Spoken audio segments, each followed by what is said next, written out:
You think you know yourself, but you are only a fragile experiment conducted by forces you never chose. Every thought you cling to, every memory you claim as your own, has already been tested, dissected, and proven manipulable in laboratories, filled with indifferent observers. Tonight, you will not sleep, you will descend, one experiment at a time, until you realize that nothing you are was ever yours. You are sitting in a room, restrained only by your willingness to obey, a willingness that you pretend is your own, but which has already been predicted, measured, and commodified. Before you, a man in a white coat tells you to press a switch. You hear someone scream behind the wall. The man assures you it's necessary, insists you must continue, and you obey. You keep pressing, escalating, though your hands tremble though. The voice behind the partition pleads for mercy. The experiment is milligrams. The year is 1961. The setting, Yale University. What the world discovered that day is that obedience outweighs empathy, and your morality is more fragile than you imagine. You want to tell yourself you wouldn't have done it, that you would have resisted the authority, that you would have refused, but statistics strip away that lie. 65% of participants administered what they believed were lethal shocks to another human being. They weren't sadists. They weren't monsters. They were ordinary. They were you. Authority wrapped in a white coat dismantled there. Resistance peeled away their conscience and left them naked before their own capacity for cruelty. What unsettled psychologists most wasn't that people obeyed. It was that people obeyed so easily. All it took was a calm, steady voice. The experiment requires that you continue. No guns, no threats, no chains, just words. And words bent their spines, guided their hands, and erased the line between themselves and executioners. Authority is not external. It crawls inside your nervous system, puppeteers your muscles, and makes you complicit in atrocities while whispering that you are blameless. History echoes the experiment in blood.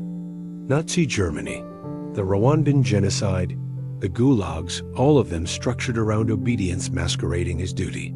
When Eichmann stood trial in Jerusalem, he insisted he was merely following orders, a bureaucrat obeying the structure above him. Same phrase Milgram's participants muttered to justify their compliance. Authority absolves. Authority seduces. Authority splits the self. One part screaming in horror, the other mechanically pressing the button, executing the task, continuing. But if you are obedient to authority, then what is you? What you call your conscience can be silenced by a phrase, overridden by tone. The voice of authority is not separate from you. It fuses with your own inner dialogue until you no longer know if you are acting out of free will or compulsion. Think of your boss, your teacher, your government. How much of your life has been structured by commands you internalized so deeply they became indistinguishable from desire? Do you truly want what you want, or have you simply been trained to comply? Psychology calls this the agentic state, the condition in which an individual ceases to perceive themselves as the origin of their own actions, and instead becomes an agent executing the will of another. It feels easier. Responsibility dissolves. Like salt in water. You are no longer guilty because it wasn't your idea.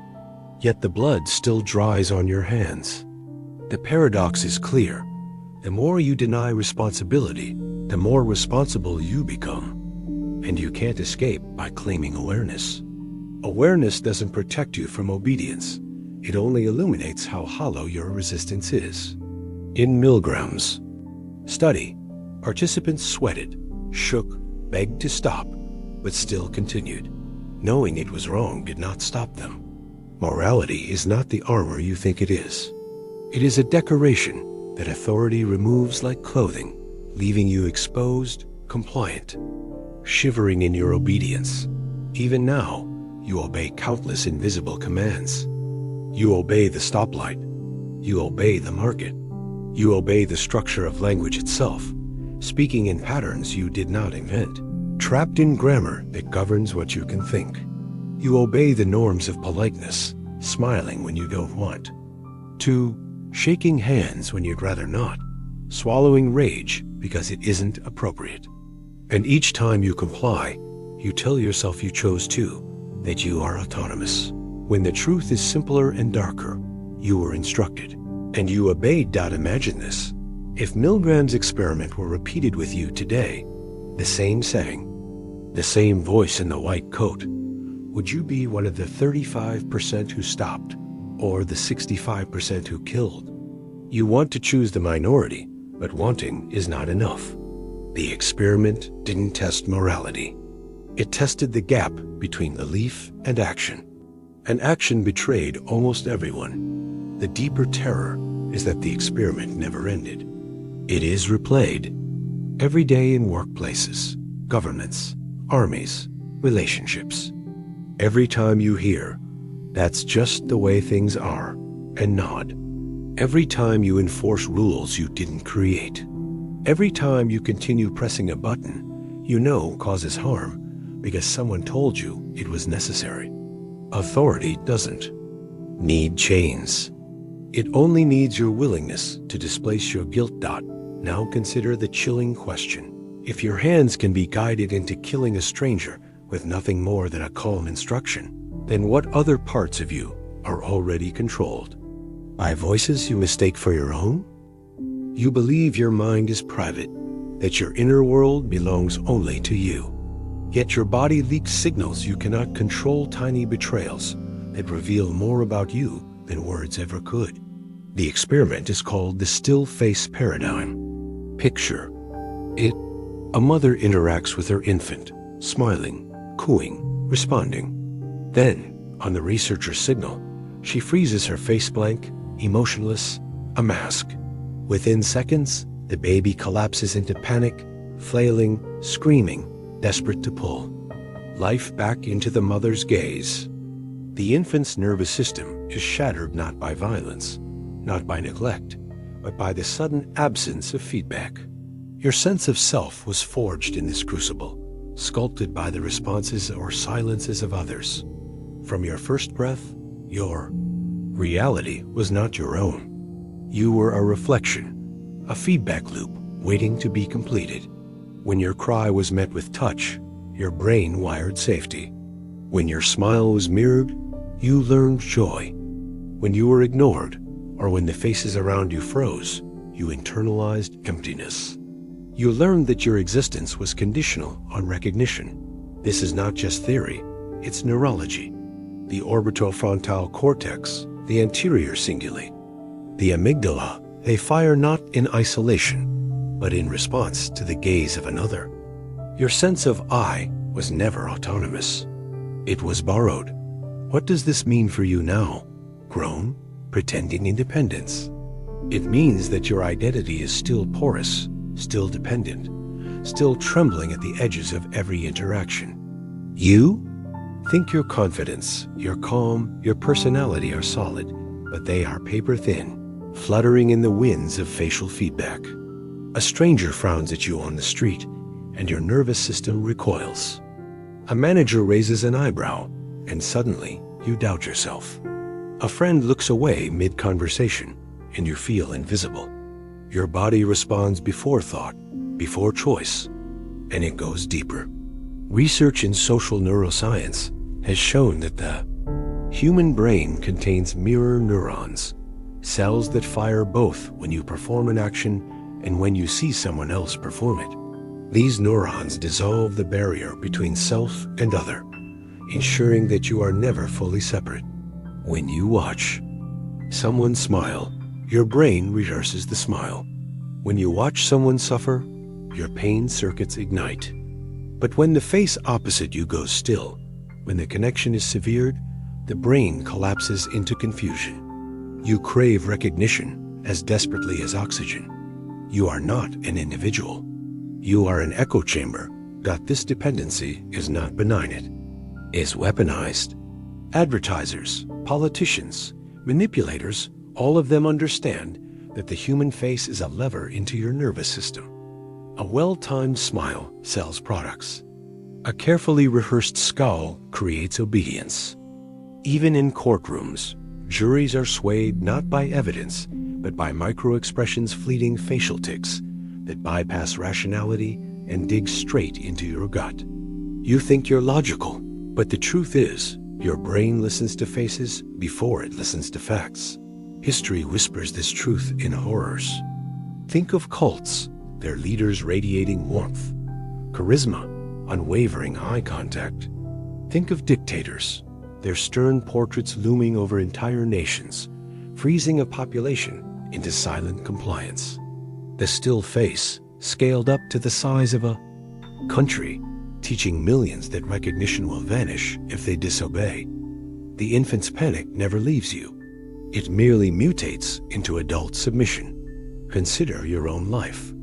How many decisions have you made, not because you believed in them, but because you feared the withdrawal of recognition? How many times have you silenced yourself, reshaped yourself, obeyed not because the idea was right, but because you couldn't endure the still face of rejection? What you call self is an algorithm of reactions to expressions, a desperate attempt to keep the faces around you alive with acknowledgement. And the most invasive truth, your eyes betray you as much as theirs betray them. Eye-tracking studies reveal that within milliseconds, your gaze darts toward danger, desire, hierarchy.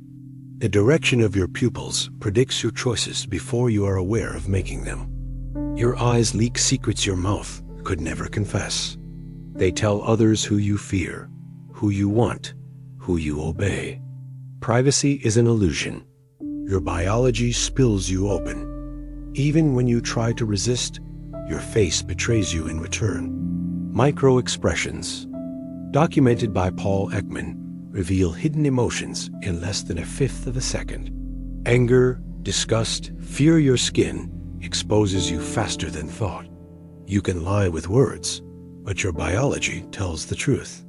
In a world of trained observers, interrogation, rooms, or even intimate arguments, your face is a traitor. And every time you claim autonomy, every time you insist you are in control, your nervous system whispers to others what you would rather conceal.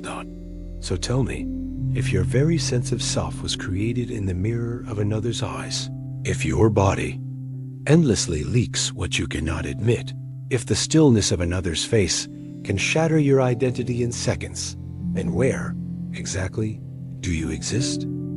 Imagine a room with no locks, no guards, no visible chains. Just rows of desks, partitions, and an experimenter assigning roles. You may be a prisoner, or you may be a guard. Nothing distinguishes you except the label written on a clipboard. Yet within days, the prisoners collapse into despair, and the guards mutate into sadists. You already know the name. The Stanford Prison Experiment, 1971. A simulation, they called it. A simulation that became indistinguishable from reality. Here is the fracture line. The participants were not actors. They were volunteers, ordinary, young men. They knew it wasn't a real prison. They knew it was an experiment, but knowledge did not save them. The guards began to shout, to humiliate, to dehumanize, improvising cruelty that no one instructed. The prisoners broke down sobbing, trembling, losing their sense of time and self. The experiment spiraled so violently, it had to be stopped after only 6 days, though it was planned for 2 weeks. Yet the damage was already done. The world had witnessed how quickly the mask of civilization slips. You cling to the idea that evil is external, that cruelty belongs to others, to criminals, tyrants, monsters. But the experiment proved that roles, uniforms, and expectations are stronger than your so-called moral core.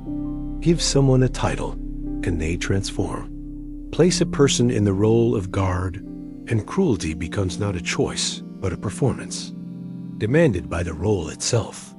Place another in the role of prisoner, and submission becomes their costume. You live your life inside invisible scripts you never authored. Think of every uniform you've ever worn. A school uniform, a company badge, a family name. Each time, you didn't just wear fabric, you wore behavior. You became the role, adjusting. Your posture, your speech, your expectations. And when you met someone in a different uniform, you treated them not as a human, but as the role their clothing announced. The prison experiment wasn't confined to Stanford's basement. It's the architecture of every institution you've ever known.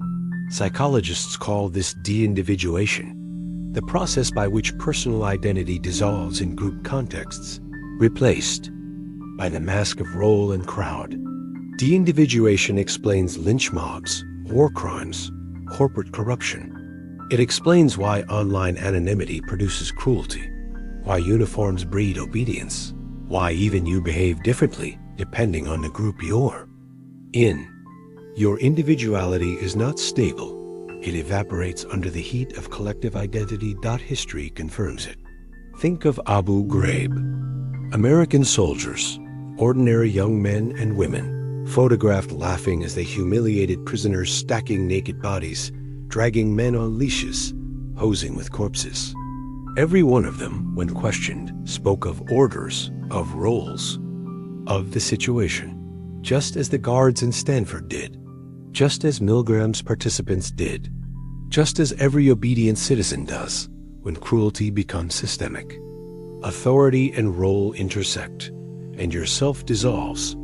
Do not comfort yourself with the idea that you are different. You are not. You are the same nervous system, the same psychological architecture, the same frailty. If the clipboard had assigned you guard instead of prisoner, you would have learned how to sneer, how to punish, how to reduce others into less than human. If you had been assigned prisoner, you would have collapsed, bargaining for mercy you should never have had to seek. The experiment's conclusion is brutal. You are not inherently good or evil. You are a role waiting to be triggered. And the walls of this prison are not physical. They are conceptual. Roles dictate your limits, your freedoms, your imagination. Consider your job, your relationship, your nationality. How much of what you call your life is simply the prison assigned to you?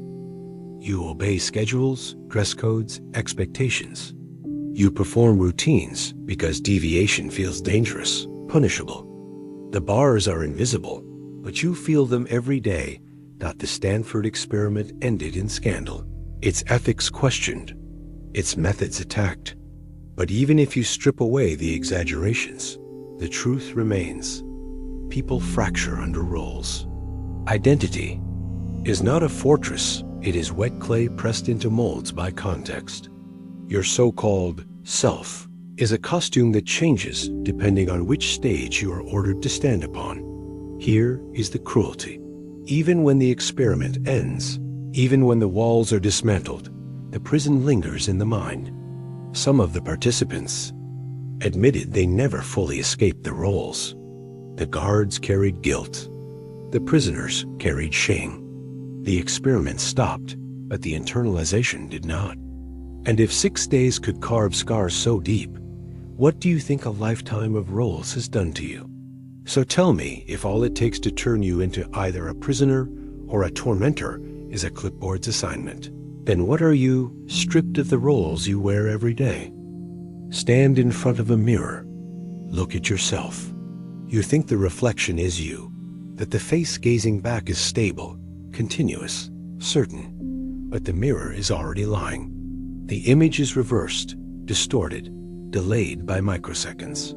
You have never once seen yourself as others see you. You have lived your entire life trusting a version of your body that exists only as an illusion. And yet, that illusion governs your identity. Psychologists call it the mirror stage. Jacques Lacan described it. An infant between 6 and 18 months first recognizes its reflection. The infant doesn't yet control its body, doesn't yet have coordination, but when it sees the mirror image, it believes, that is me. The reflection provides a false coherence, a unity the infant doesn't possess.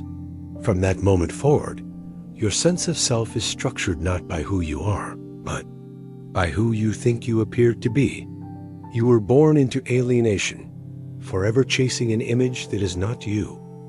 Think of the countless hours you've spent grooming, adjusting, posing, performing in front of a mirror. Each gesture was not for yourself, but for the fiction of self, constructed in reflection. You stare at your face as though it were stable, but it shifts under light, under angle, under age. Your identity is a performance to a ghost, an audience that is only ever you. The mirror doesn't show truth. It shows the prison of expectation. Neuroscience intensifies the fracture.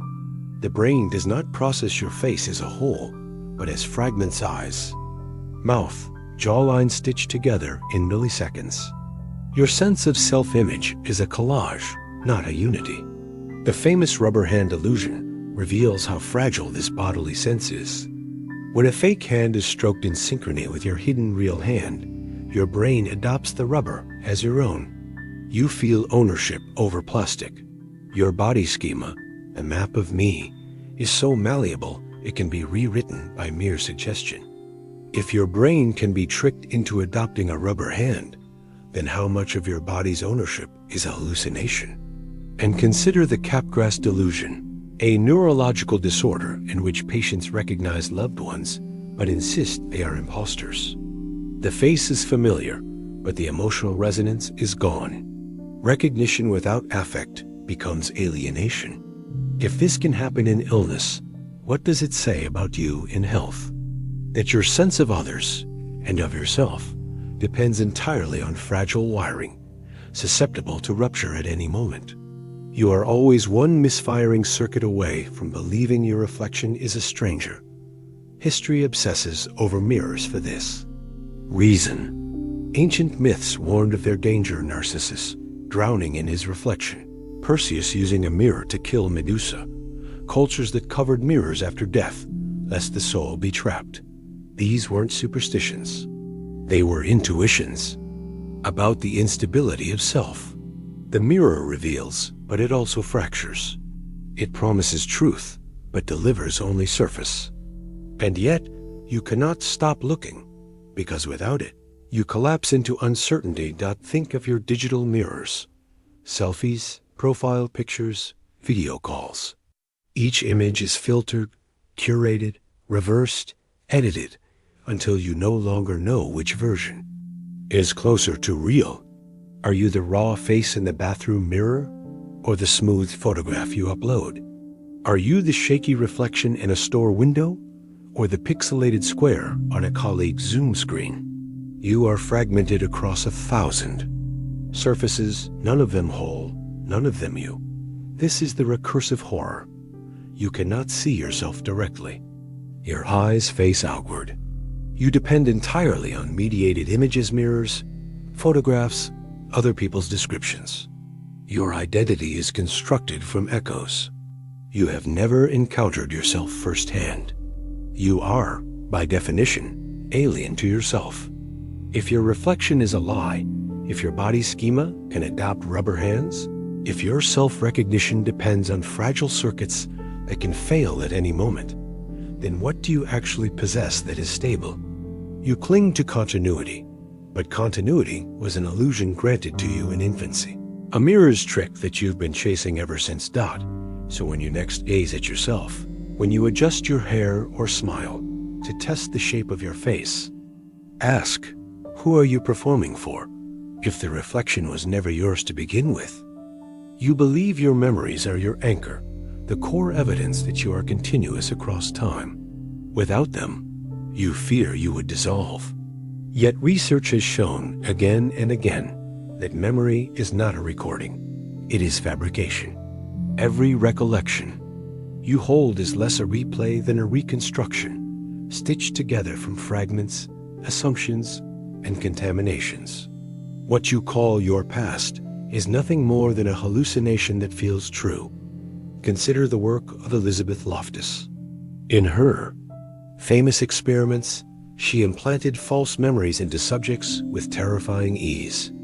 Participants were told stories about their childhood being lost in a shopping mall, meeting Bugs Bunny at Disneyland, spilling punch on a bride's dress.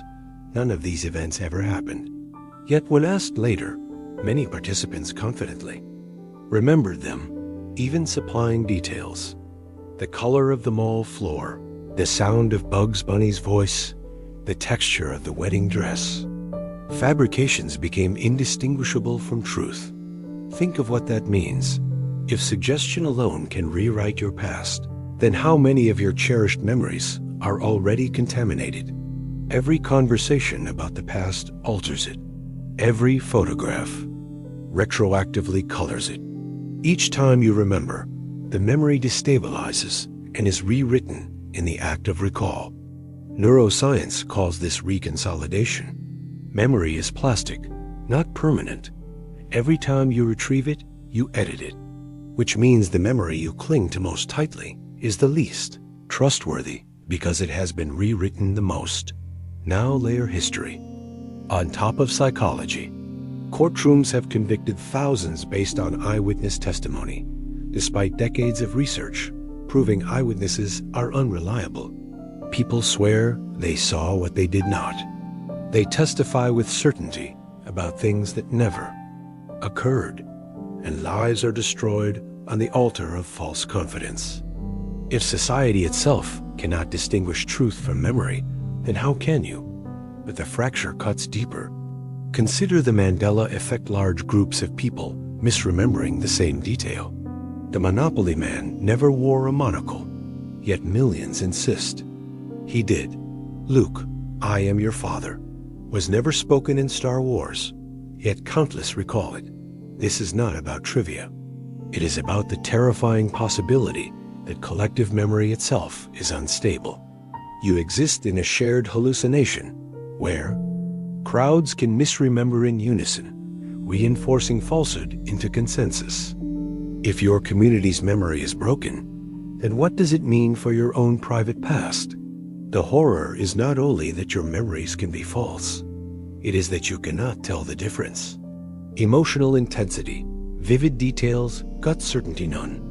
Of these are markers of truth. False memories feel just as real as true ones. The brain doesn't tag them with labels like authentic or fabricated. It offers you stories, and you believe them. Every single time doubt and think of the memories you've lost, the vast archives of your life that are simply gone. Most of your days have already evaporated, unrecoverable. What you call you is built on a handful of fragments, carefully curated and rehearsed. You are not a continuous being. You are an editor, cutting and pasting moments until a coherent narrative emerges. And like all editors, you omit more than you include. You are a story told by a liar you cannot escape. Neurological evidence makes it worse. Patients with hippocampal damage lose the ability to form new memories, and with that, they lose themselves. They wake each day as though the previous had never occurred, trapped in a permanent present. But here is the paradox. If identity depends on memory, then who are you between moments of remembering? If every night, in dreamless sleep, your memories are silent, does the you vanish? And if so, how do you know your return is the same person? Every time you wake, you trust your memories to prove continuity, but you cannot verify them. They could have been implanted overnight, rewritten, rearranged. You believe you were the same yesterday, last week, last year, but belief is not proof. So the question grows darker. If your memories are unstable, contaminable, false, or missing, then what exactly are you, besides a narrative written by an unreliable narrator? You believe you are one, a unified consciousness steering your body through time. Yet neuroscience and psychology dismantle this illusion. There is no singular I. You are a chorus of conflicting processes, stitched together by a fragile narrative. At best, you are an improvisation. At worst, you are a lie, Consider the experiments on split-brain patients. When the corpus callosum, the bridge between left and right hemispheres, is severed to treat epilepsy, the mind does not remain whole. Instead, two centers of awareness emerge, cohabiting the same body. Present an image to the right hemisphere, and the left hand draws it even though the speaking left hemisphere denies seeing anything at all. Ask the patient why they drew it, and the verbal hemisphere invents a justification, a story, a lie, without realizing it. The brain fabricates unity where none exists. This is the interpreter function, the left hemisphere's compulsion to weave disparate signals into a seamless narrative. It is the voice in your head telling you why you did something even when it has no idea. You believe that voice is you, but it is only one module, endlessly rationalizing, endlessly inventing. The rest of your brain acts for reasons the voice never knows. You are not the author. You are the commentary. Think of every time you've said, "I don't know why I did that." The truth is, you never know. The majority of your actions are initiated unconsciously, milliseconds before you become aware of deciding. Benjamin Libet's famous experiment in the 1980s revealed that brain activity predicting a choice occurs before participants report consciously making that choice. Free will lags behind. Consciousness is not the driver, it is the witness. You act first, then your interpreter scrambles to explain why. If your brain can split into two competing awarenesses when the corpus callosum is cut, then what are you now, with it intact? You are still multiple. The unconscious, the conscious. The autonomic systems, the emotional circuits all jostling, all pulling. Freud named them id, ego, superego. Modern neuroscience maps them as competing networks. None are in charge. There is no central homunculus, no master controller. There is only conflict, arbitration, illusion of coherence. History has always intuited this. Ancient myths spoke of demons, guardian spirits, voices whispering in the mind. Religious traditions describe possession, inner battles, divided selves. What they sensed is what science now confirms. The mind is not one. It is legion. And the you who claims ownership is merely the loudest voice in the room. Not the only one. Think about dissociation moments when you lose time, when you drive a familiar route and suddenly arrive with no memory of the journey. Who was steering then? Which self acted while you were gone? Or multiple personality disorder, now called dissociative identity disorder, where fractured selves take turns inhabiting a single body. You comfort yourself by calling these pathologies, but they are only extreme versions of what already defines you. Multiplicity, even your own language betrays you.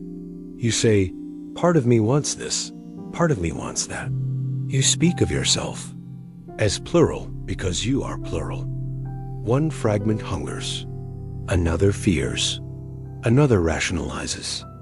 They do not agree, but the interpreter stitches them together with the illusion of unity, so you can keep moving through the world without collapsing. But what if collapse is the truth? What if the unity is the real delusion? The split-brain patients are not aberrations, they are revelations. They show you what was always there, that the self can fracture, and the body will continue, and a story will still be told, even if it contradicts itself.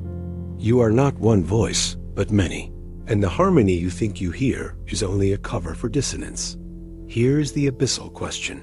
If the left hemisphere invents reasons, if the right hemisphere perceives things the left cannot see, if your choices are decided before you decide, if your mind is not one, but many, then who exactly is reading these words right now?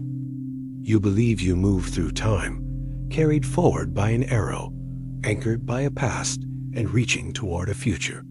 But time is not what you think it is.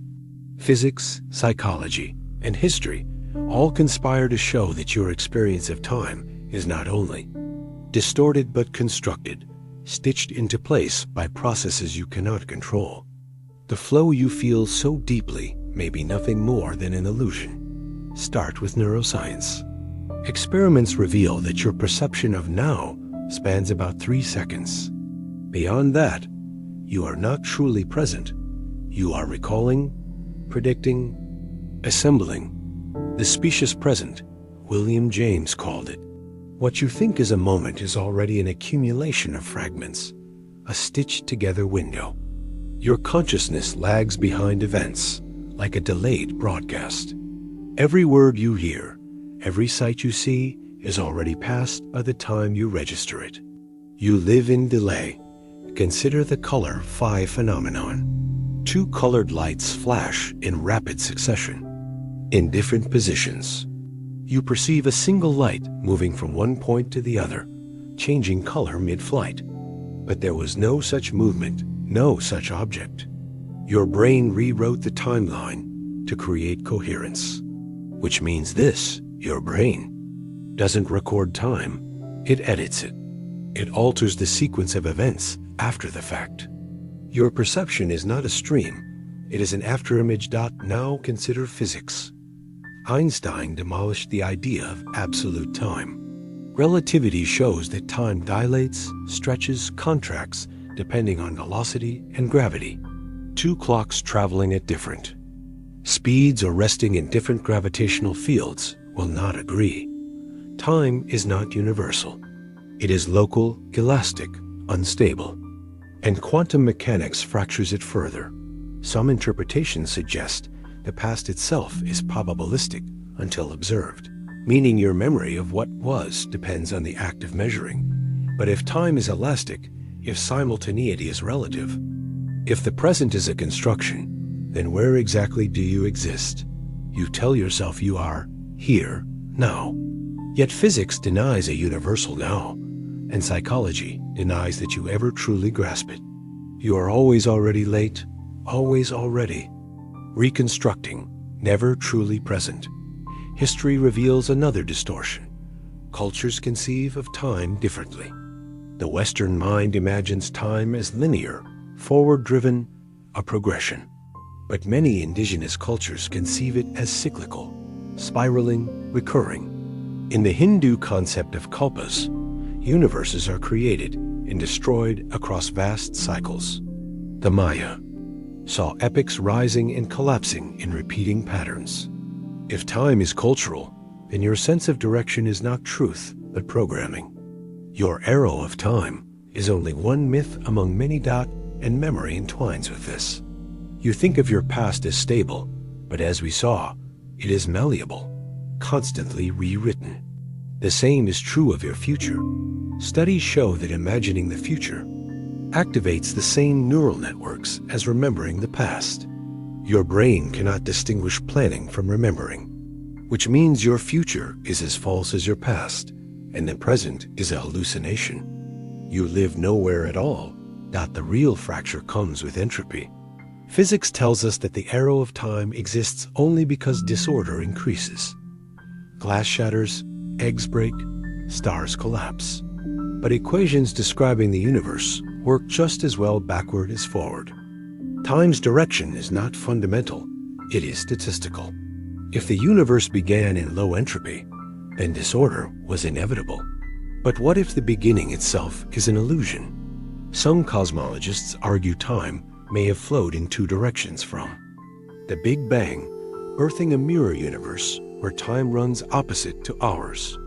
Which begs the question, what does it mean to move forward if forward itself is contingent? Think of your daily life. Waiting makes time crawl. Joy makes time vanish. Trauma freezes time, trapping you in an eternal present of fear. Time is not steady. It bends under emotion, rewires itself around memory. Every second you live is stretched, compressed, twisted. You cannot measure your life in hours or years. Those are fictions imposed by clocks.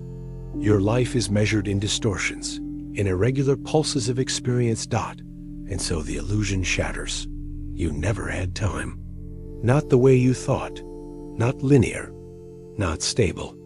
not universal. You live in edits, in reconstructions, in delays.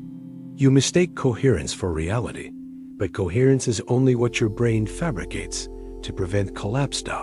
So when you insist that you are here now, tell me, if the present is an illusion, the past is fabricated, and the future is indistinguishable from memory, then when and where are you? Listen to the words in your head right now, the stream of language you call thought.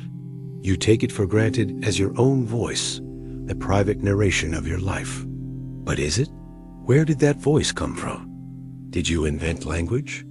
Did you choose the words you think with? No. The tongue in your mind is borrowed, inherited, imposed. What you call your inner voice is a ventriloquist's echo of others. Linguistics confirms it. Words are not yours. They existed before you, shaped by centuries of mouths you never met. When you think I, you do not summon an original concept. You invoke a pronoun forged in ancient grammar, carried through generations, pressed into your brain before you understood choice. Your most intimate thought is not self-created. It is a hand-me-down, a relic, a cage. Psychologists studying inner speech find that people experience it differently. Some hear a voice, some see words as text, some sense meaning without sound. But all of it depends on social learning. Deaf children, taught sign language, report inner speech as visual signing in their minds. Your thoughts are not universal. They are programmed by the language you absorbed. And if your language limits the categories of reality, then your thoughts are confined by its walls. This is the Sapir-Whorf hypothesis, linguistic relativity. Cultures with different languages literally perceive the world differently. Some languages have dozens of words for snow, some none. Some mark time as future and past, others do not. Some divide colors in ways untranslatable, which means this: your perception is filtered by the vocabulary available to you. You cannot think outside of it. The voice in your head does not free it.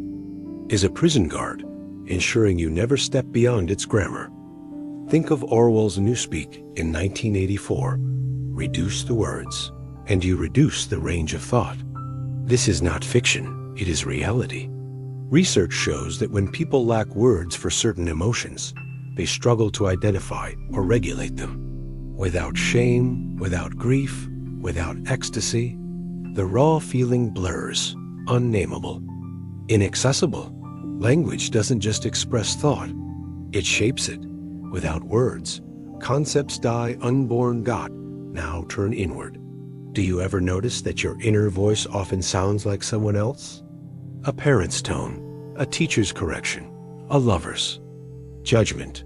These echoes are not accidents, they are implants.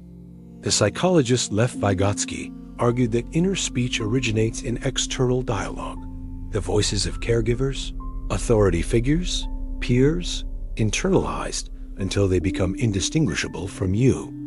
Your self-talk is not self. It is a chorus of ghosts, and those ghosts dictate your limits. The commands that run through your mind don't say that. Be polite, work harder, you're not good enough, are not neutral. They are the residue of discipline, of control, of obedience. Your inner voice is the Milgram authority transplanted inside your skull, so you don't even need a white coat anymore. You carry the experimenter with you, instructing you to continue, even in silence. But if your inner speech is borrowed, then what is you without it? Studies of patients with aphasia who lose language due to brain injury show that selfhood itself shatters. Without words, identity dissolves into fragmented perception. Thought without language becomes difficult, alien, unstable, which means that your sense of self depends entirely on a tool that was never yours, that was given to you, that can be taken away in an instant by stroke, injury, or disease. Even in health, silence terrifies you.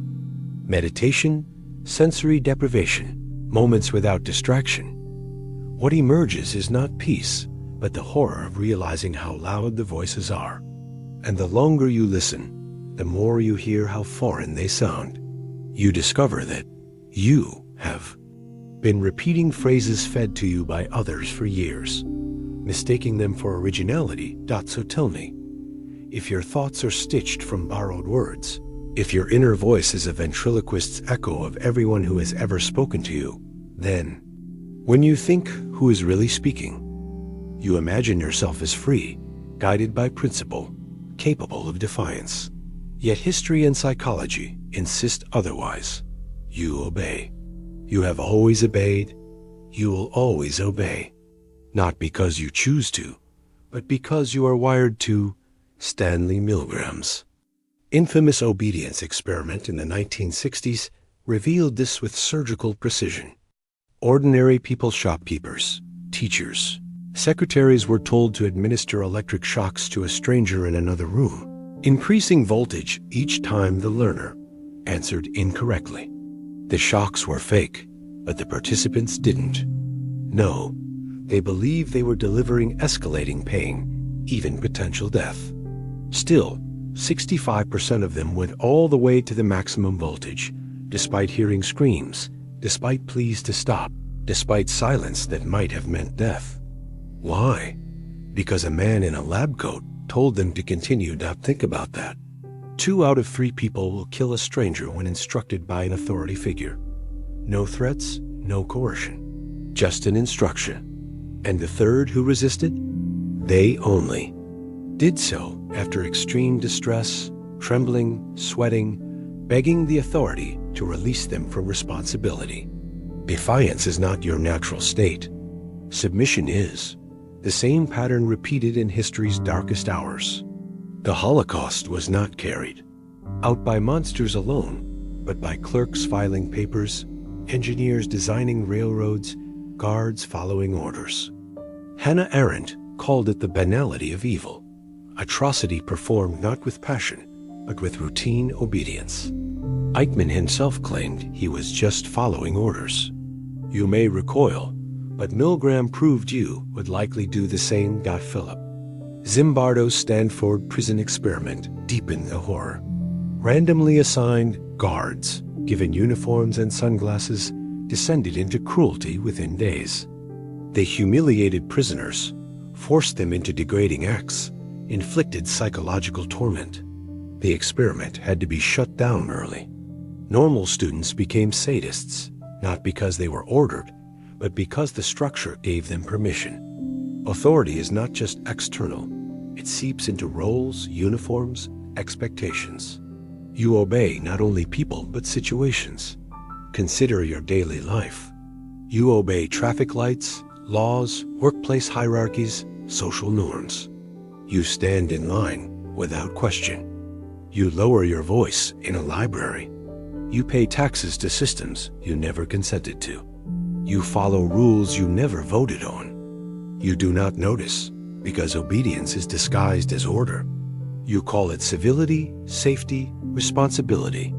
But underneath, it is the same mechanism that made you press the shock button. That made guards beat prisoners. That made neighbors report. Neighbors in regimes of terror. That the most chilling discovery is that obedience feels like morality. When you follow the rules, when you comply with authority, your brain rewards you with relief, with a sense of being good, even when the action itself is monstrous. You are conditioned to conflate obedience with virtue. You feel guilty not when you harm, but when you disobey. Now imagine, if tomorrow a figure of authority, scientist, officer, judge told you to betray a friend, to surveil your neighbor, to punish a stranger, would you resist? You want to believe yes.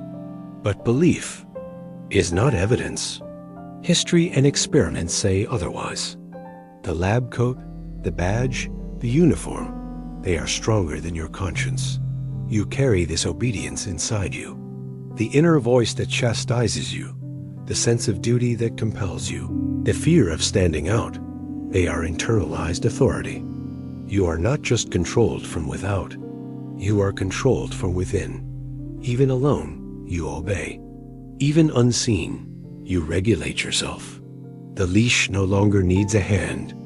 It is knotted in your mind knot, so ask yourself this and do not look away.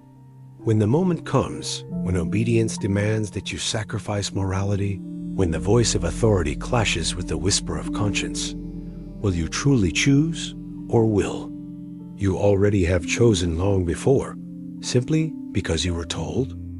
You tell yourself you are an individual, unique, separate, immune to the pull of the masses. But history, psychology, and your own behavior say otherwise. Alone you may hesitate, but in a crowd you dissolve. You vanish into something larger, something darker, something that thinks with many heads, but no mind.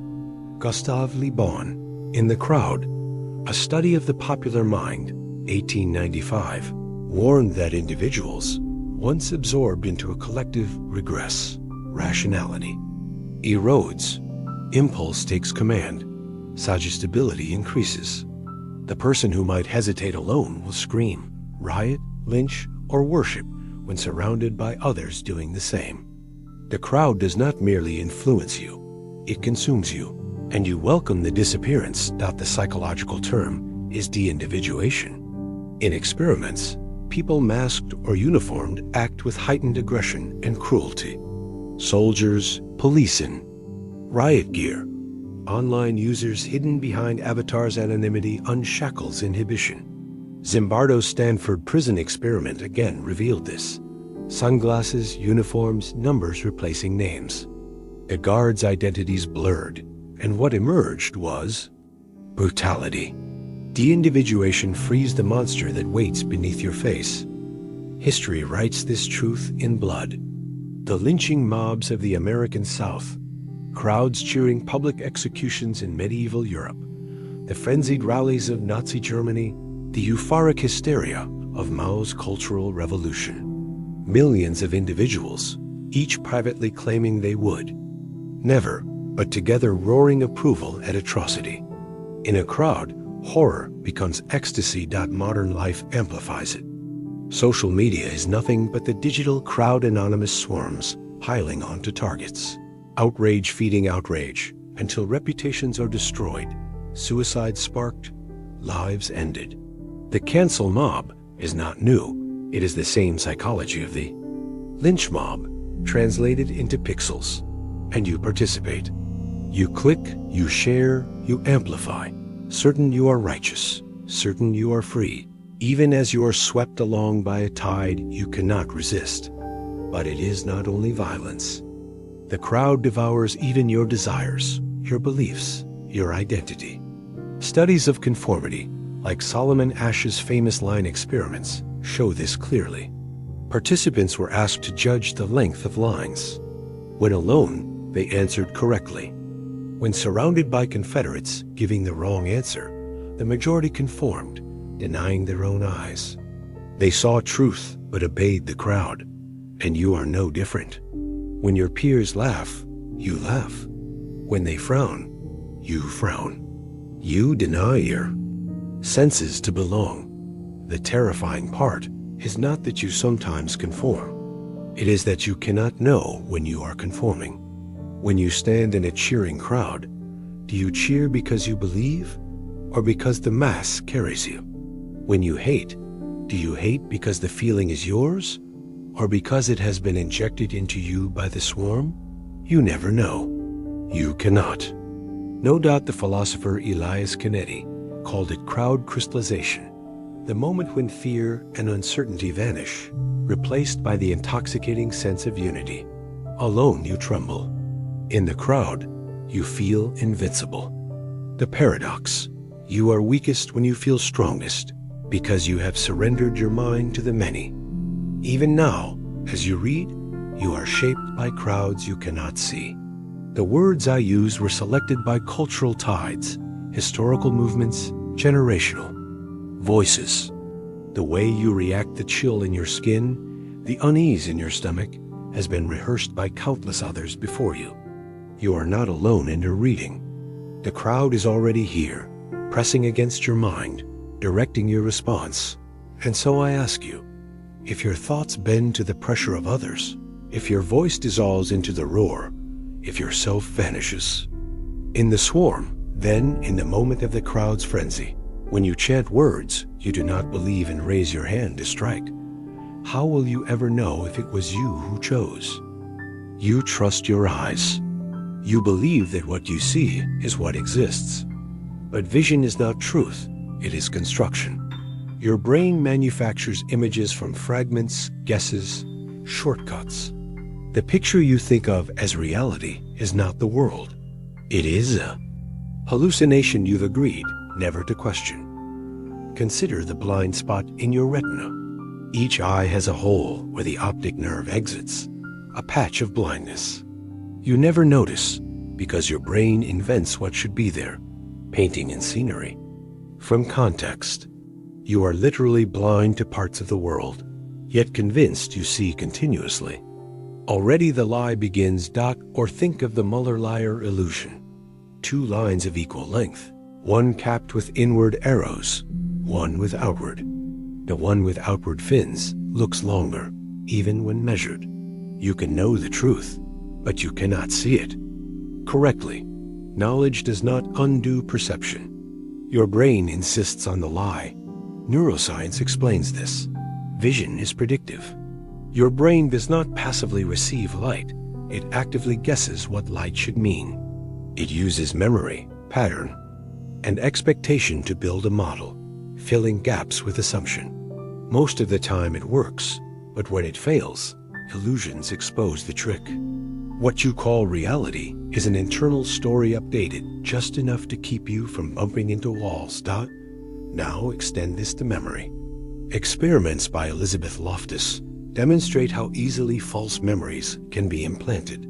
Subjects shown doctored photographs of themselves as children in hot air balloons often remembered the non-existent ride. Others confidently recalled details of crimes or accidents that never happened. If memory can be rewritten so easily, then what anchors your identity? Every remembered scene may be nothing but a reconstruction, revised each time you recall it, drifting further from truth. Even the self in the mirror is an invention. Infants recognize their reflection only after months of development, and only because they are taught. The recognition is not natural, it is learned. The face you greet every morning is a fragile symbol, a patch of identity you've been conditioned to claim. Without mirrors, would you even know that face belongs to you? The philosopher Ludwig Wittgenstein wrote, "The face is the soul of the body, but your soul is reversible glass, endlessly rehearsed, endlessly adjusted to match expectation." Cosmetic surgery, filters, makeup, fashion, they reveal that the mirror is never enough, that the reflection is always suspect. You chase an image that cannot be trusted. Consider Capgras delusion, a neurological disorder in which patients recognize loved ones' faces but insist they are imposters. The visual recognition works, but the emotional link fails. The mind, no longer believes what the eyes see. It is proof that identity, even the identity of others, is stitched together by fragile bonds of perception. One broken connection, and the familiar becomes alien. And isn't that already happening to you? Sometimes you look at yourself too long in the mirror and feel estranged, uncanny. The face stares back, and for a moment, it is not you. Psychologists call this the strange face illusion. Stare into a mirror under dim light, and soon your features warp, melt, transform. You see monsters, strangers, corpses. It is not an illusion of the glass. It is an unveiling of what your brain hides from you every other moment. What is the mirror, then, but a liar? A surface reflecting an image you trust without question, even though you know it has been altered by biology, psychology, and expectation. The lie is so deep, you cannot strip it away. And so the question remains, if your eyes deceive, if your memories can be rewritten, if even your reflection can betray you, how do you know you have ever truly seen yourself? You think time is steady. You think it flows forward, second by second, carrying you from past to future. But physics, psychology, and history all whisper the same blasphemy. Time is not what you believe. It bends. It fractures. It betrays you. Einstein shattered the illusion first. Relativity shows that time is not universal. It dilates and contracts depending on speed and gravity. A clock on a jet ticks slower than one on the ground. Astronauts orbiting Earth age milliseconds less than those below. The passage of time is not fixed. It is contingent. Your heartbeat, your memories, your very aging, all dependent on where you stand in space-time. If time bends, then what anchors? Your life? Quantum mechanics deepens the wound. On the smallest scales, particles do not obey linear time. They blur into superpositions, outcomes existing simultaneously until observed. Events do not line up neatly. Causality itself wavers. Some interpretations suggest the future influences the past as much as the past influences the future. If cause and effect are reversible, then your memory of yesterday may not precede today. It may be constructed by it. But you do not need physics to feel the betrayal. Psychology proves your perception of time is elastic. In moments of terror, accidents, or near-death experiences, time seems to slow. During joy, it accelerates. Under monotony, it drags. Experiments with altered states, psychedelics, sensory deprivation, meditation reveal time stretching, collapsing, dissolving. The clock on the wall may remain steady, but the clock in your mind is never trustworthy. Think of the experiments by David Eagleman. Subjects dropped from great heights reported life flashing before their eyes as if time expanded. Eagleman showed that the brain does not actually slow time, it simply records more detail under stress, fooling memory into thinking more time has passed. The betrayal is complete. Your most profound experiences of time are illusions, created by panic. Even history conspires against you. Calendars are arbitrary. The Gregorian system you live by is only one invention among many. Ancient Romans once had a 10-month year. The French Revolution created a decimal calendar with 10-day weeks. Cultures slice time differently, and you inherit their cuts without question. You think the year has always been this length, the week this shape, the day this division. But time as you live, it is just agreement, imposed order on chaos. And memory? It makes the wound fatal. Studies reveal that your sense of duration depends less on clocks than on events. A week filled with new experiences feels long in retrospect, while a week of routine feels short. But in the moment, the opposite occurs. Novelty flies by, boredom drags. Time does not move. It is rewritten every time you recall it, which means your past is elastic too, reshaped with each act of remembrance. Now ask yourself, when exactly is now?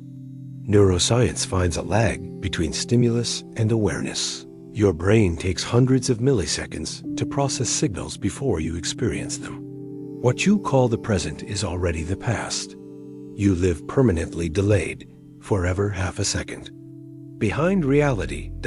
So if time bends under gravity, dissolves under quantum, shifts under terror, stretches under memory, and lags under perception, what exactly is the true measure of your life?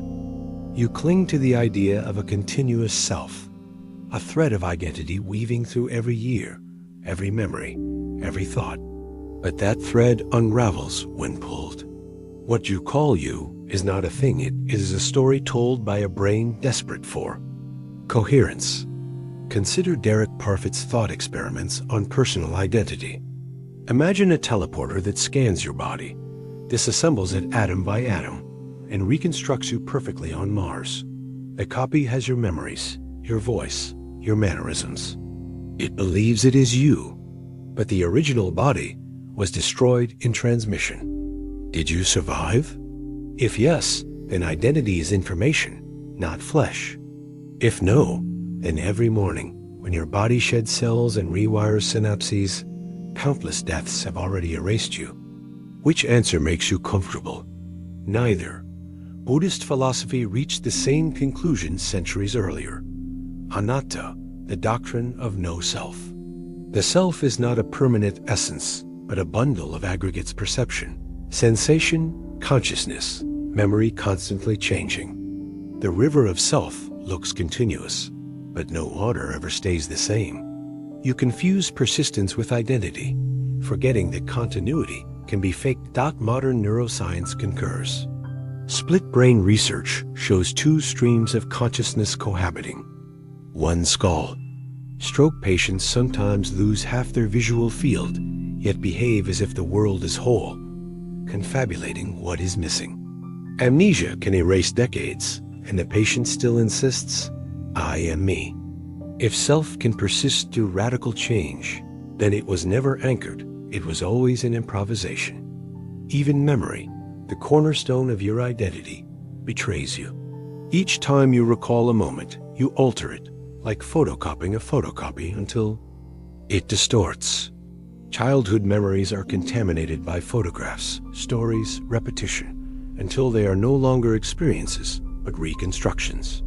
If your past is fabricated, then what anchors your present? Think of Hume's insight.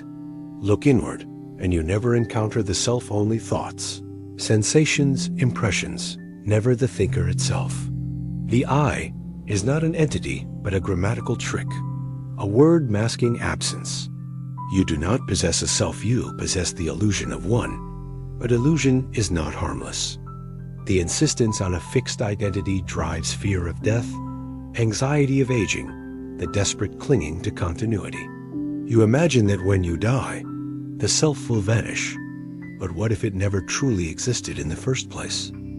What is there to lose? And yet, this thought offers no peace, only vertigo. If you are never real, then who suffers now? Even language reveals the fraud. You say, "I changed," as if the same self persisted through change. But if you were angry yesterday and calm today, which is the real you? If you despise beliefs you once cherished, was that past self false? Or are you false now? The continuity you insist on collapses under contradiction. You cannot both be and not be, but you are both, constantly. So here is the abyss. If the self is memory, and memory is false. If the self is body, and the body is replaced cell by cell. If the self is continuity, and continuity is illusion, then what has been reading these words since section 1? Every night you vanish. Your consciousness dissolves into darkness, into images, into worlds that feel real until they don't. And every morning you return, trusting that the waking world is the real one. But what evidence do you have? What if this moment right now is just another dream, and you have never truly woken? Descartes asked this centuries ago, "How do you know you are not dreaming?" He admitted there is no certain answer. Your senses can deceive. Your thoughts can fabricate. Your memories can betray. Dreams prove that a world can feel coherent, vivid, physical, and still dissolve in an instant. How is this moment different? Because it lasts longer? Because it feels more consistent? Those are not proofs, they are assumptions. Neuroscience offers no comfort. Brain scans reveal that dreaming and waking share the same neural circuits.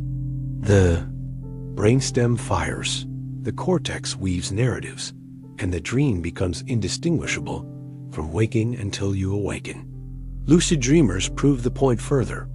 They can know they are dreaming, yet still feel the solidity of their dream world. They walk, speak, touch, suffer all inside a fiction. If lucidity can exist inside illusion, what guarantees lucidity here is not just another layer of the same? Consider the phenomenon of false awakenings.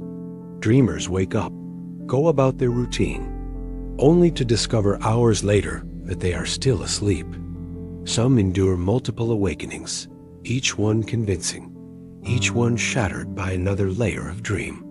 If one false awakening can fool you, what prevents this very moment from being another? How many layers deep are you now? Psychologists studying sleep paralysis describe how the boundaries between dreaming and waking blur. Victims awaken but cannot move, shadowy figures looming in the room, suffocating weight on the chest. They are awake, or so they believe, yet their dream intrudes. The brain cannot fully separate states. Waking reality leaks, bends, contaminates. You live closer to dream than you admit. Even history suggests your waking life is not unique. Ancient cultures treated dreams as portals, revelations, other worlds as valid as the waking one. The Aborigines spoke of the dream time, not as illusion, but as foundational reality. Shamans entered dreams for guidance. Only modern arrogance insists that waking life is real and dreaming false. But on what grounds? Both are constructed in the same brain, by the same chemistry, using the same illusions. Think deeper. If memory can be false, if perception can be fabricated, if time itself bends, how do you distinguish the dream from the waking? You say, because I remember yesterday. But your dreams give you false yesterdays too, entire lifetimes compressed into seconds. You say, because I cannot wake from this. But death may be the waking, and everything until then, the dream got so. Look around your room, at the walls, at your hands, at the device carrying these words. They feel stable, solid. But so did the dream you had last night, the one already dissolving into fragments. What proof do you have that this solidity is not about to shatter the same way? And so the question rises, heavier than sleep. If every dream convinces you it is real until you awaken, then what if you have never truly awakened at all?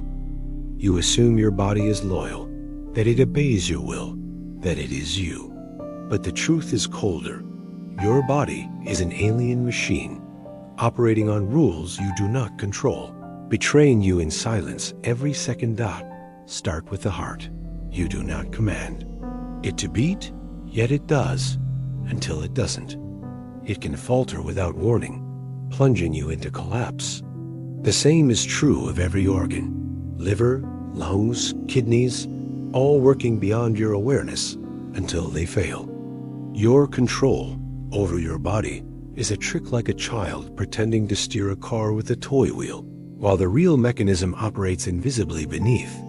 Consider the autonomic nervous system, the network that governs digestion, circulation, reflex.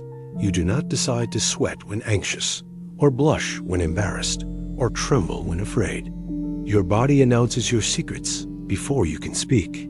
Lie detectors exploit this betrayal.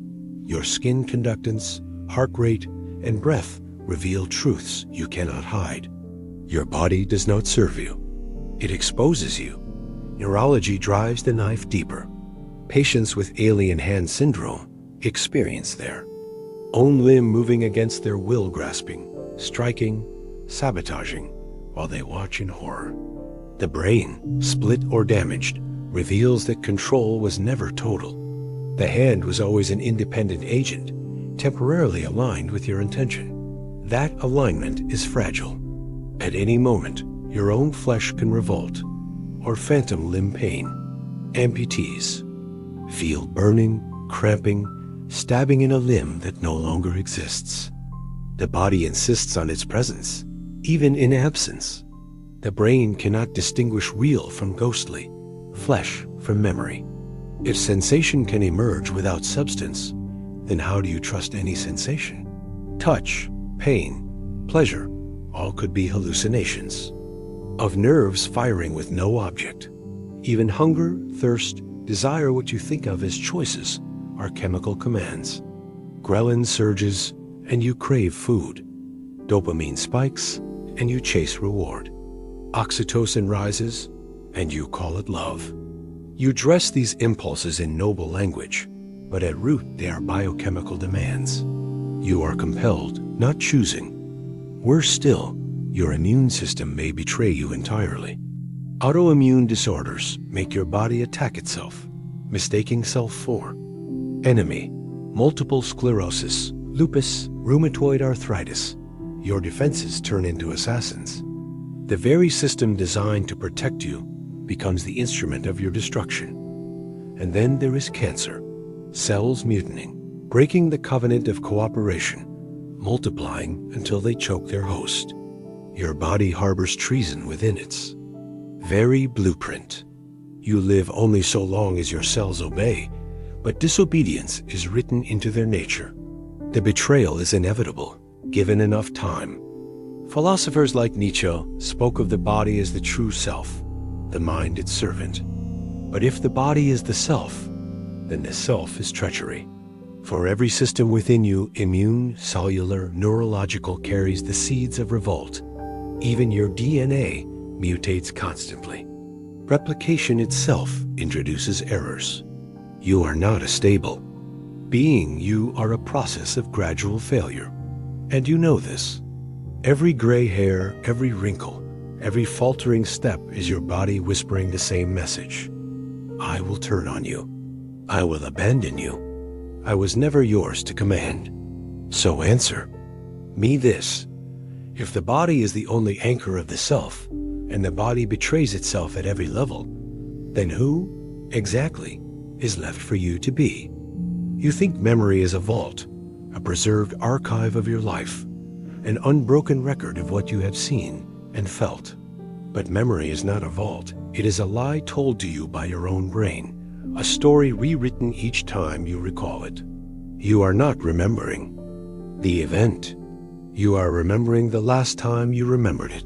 And with each act of recall, the story shifts, bends, fractures, until what you call your life is nothing but a fiction polished by repetition. Psychologists like Elizabeth Loftus have shown how terrifyingly fragile memory is. In her experiments, subjects were convinced they had been lost in a shopping mall as a child, a memory that never happened. They swore they could see the tiles of the floor, feel the panic in their chest, hear their mother's voice calling. But the event was planted, fabricated. Their conviction was real, their memory vivid. And it was false. If a stranger can slip an illusion into your mind so easily, what does that say about every memory you hold dear? The first kiss, the argument that defined a friendship, the betrayal that shaped your identity, how much of it happened the way you insist it did? And how much was rewritten in the act of remembering? Think of trauma victims who repress memories entirely, only to have them resurface decades later, fragmented and distorted.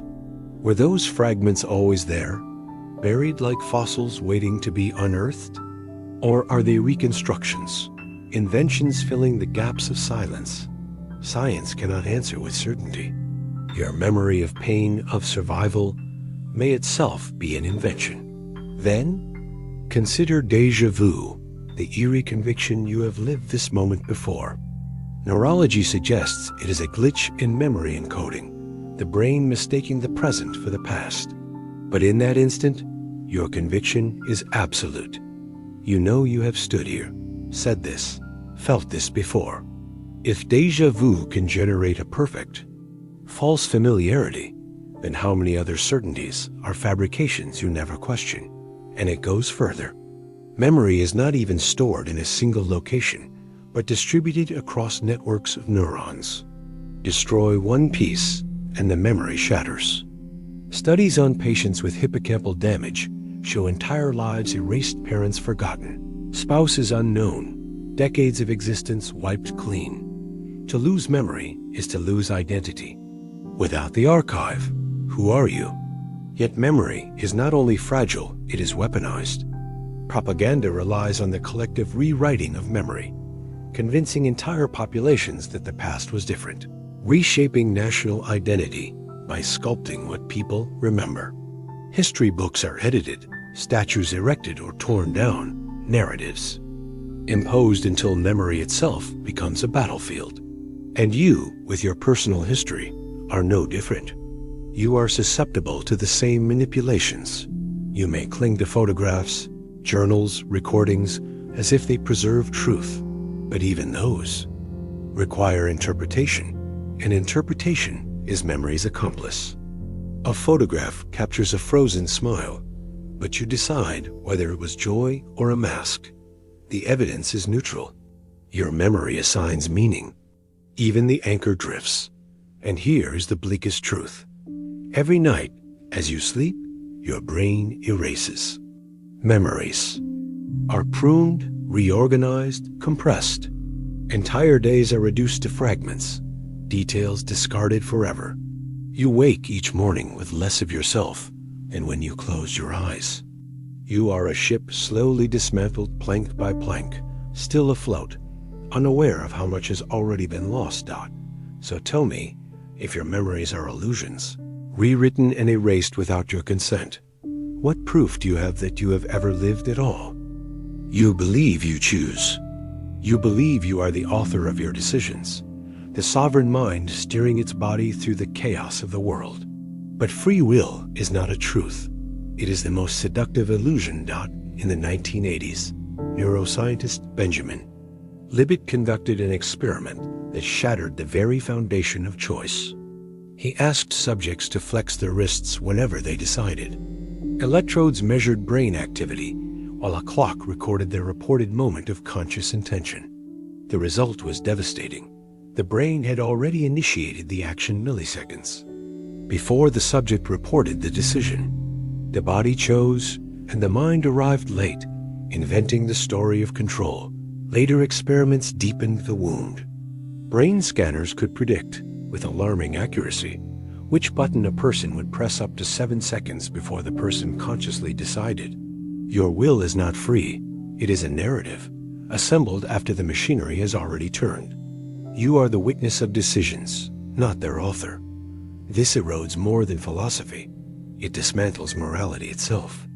If every act, from kindness to cruelty, originates in unconscious circuits beyond your reach, then where is responsibility? Courts of law, religions, systems of justice all rest on the assumption of choice. But if the murderer never chose, if the saint never chose, then guilt and virtue are masks on the same deterministic machine. Some seek refuge in randomness, arguing that quantum uncertainty may inject unpredictability into the brain. But randomness is not freedom. A dice roll is not a decision. If your mind is a mixture of determinism and chance, you are either a puppet of cause or the victim of chaos, never a free agent. Philosophers have wrestled with this for centuries. Spinoza declared that freedom is ignorance of causality, that we feel free only because we do not see the chains pulling us. Schopenhauer was crueler. A man can do what he wills, but he cannot will what he wills. You may act according to your desires, but you did not choose those desires. They were given to you, shaped by genes, history, environment. You inherit them like shackles. Even daily life betrays the illusion. Have you ever craved food while dieting, swearing you wouldn't eat, yet found yourself chewing before your mind? Caught up? Have you ever spoken words you regret instantly, wondering where they came from? These are not lapses. They are glimpses of the truth. The machinery moves first, and the mind rushes in afterward to claim authorship, and the recursive horror deepens. If you cannot choose your desires, and you cannot choose your thoughts, then even your sense of struggling against determinism is itself determined. Even your resistance is scripted. You are not escaping the cage. You are performing the illusion of escape because the cage demanded it. Now consider the ultimate consequence. If you never chose to be born, if you never chose your nature, if every action you will ever take was already written into the structure of your neurons, then what is left of you at all? So tell me, if free will is an illusion, and you are only a puppet dangling on strings you cannot see, why do you still pretend to be the puppeteer? You spend your life surrounded by others, speaking, listening, pretending to connect. You tell yourself you are understood, that someone knows you, that your thoughts travel cleanly from your mind into theirs. But the truth is darker. You have. Never been known, never been understood, never truly escaped the prison of your skull. You are alone, and you always have been. Language is supposed to be the bridge, the miracle that lets one mind touch another. Yet language is not a bridge, it is a cracked mirror. Words are approximations, symbols for experiences that cannot be transmitted intact. When you say pain, you gesture toward an inner storm, but no word can make another person feel the exact fire inside your nerves. They imagine their own version, filtered by their own history.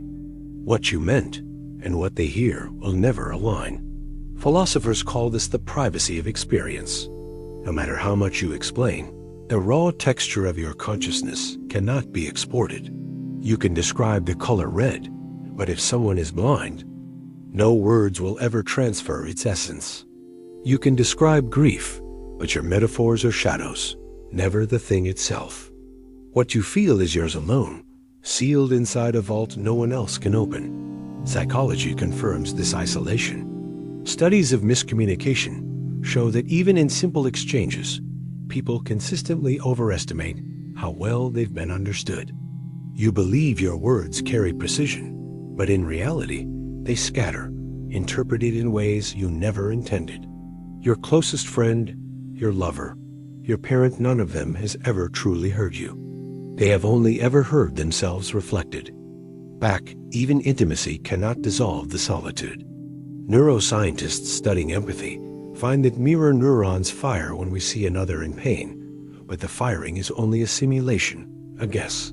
You never inhabit their suffering. You merely echo it imperfectly. Empathy is not merging. It is approximation. And if you think technology rescues you messages, videos, endless data, consider that it only multiplies the distortion. Online communication strips tone, gesture, silence. Irony is mistaken for cruelty, affection for apathy. The digital age gives you more voices, but less understanding. The flood drowns the signal. Worse still, you are not even known to yourself. Your subconscious drives most of your thoughts. Your dreams reveal strangers inside your own head. Your moods rise and fall without explanation. If you cannot even interpret yourself, how could anyone else? You are a mystery to you.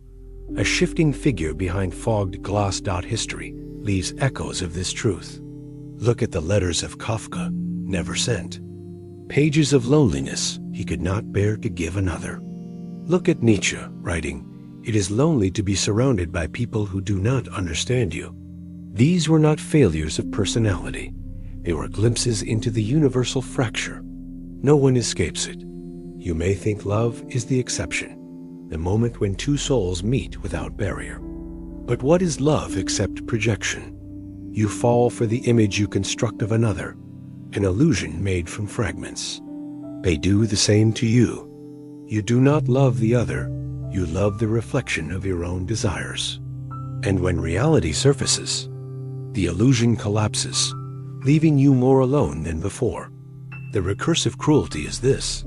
Even now, as you hear these words, you may feel I am speaking directly to you, piercing the veil, reaching into your mind. But I am not. I am only producing symbols, and your brain is interpreting them in solitude. You imagine my voice inside your head, but it is not my voice, it is yours. Even this moment, the illusion of connection is just you alone with yourself. So answer me. If no one has ever truly known you, and no one ever will, what difference does it make whether you speak at all? You move through life believing time flows forward, a steady river carrying you from past to present to future. But time is not a river, it is a trap. Every tick of the clock is another link in the chain binding you, another reminder that you are a prisoner of something you can neither see nor escape. Einstein shattered the illusion of absolute time. His theory of relativity showed that time bends, stretches, slows, depending on speed and gravity. To a traveler moving near the speed of light, a single year could pass while centuries elapse on Earth. Time does not flow equally. It fractures depending on perspective, which means your experience of now is not universal.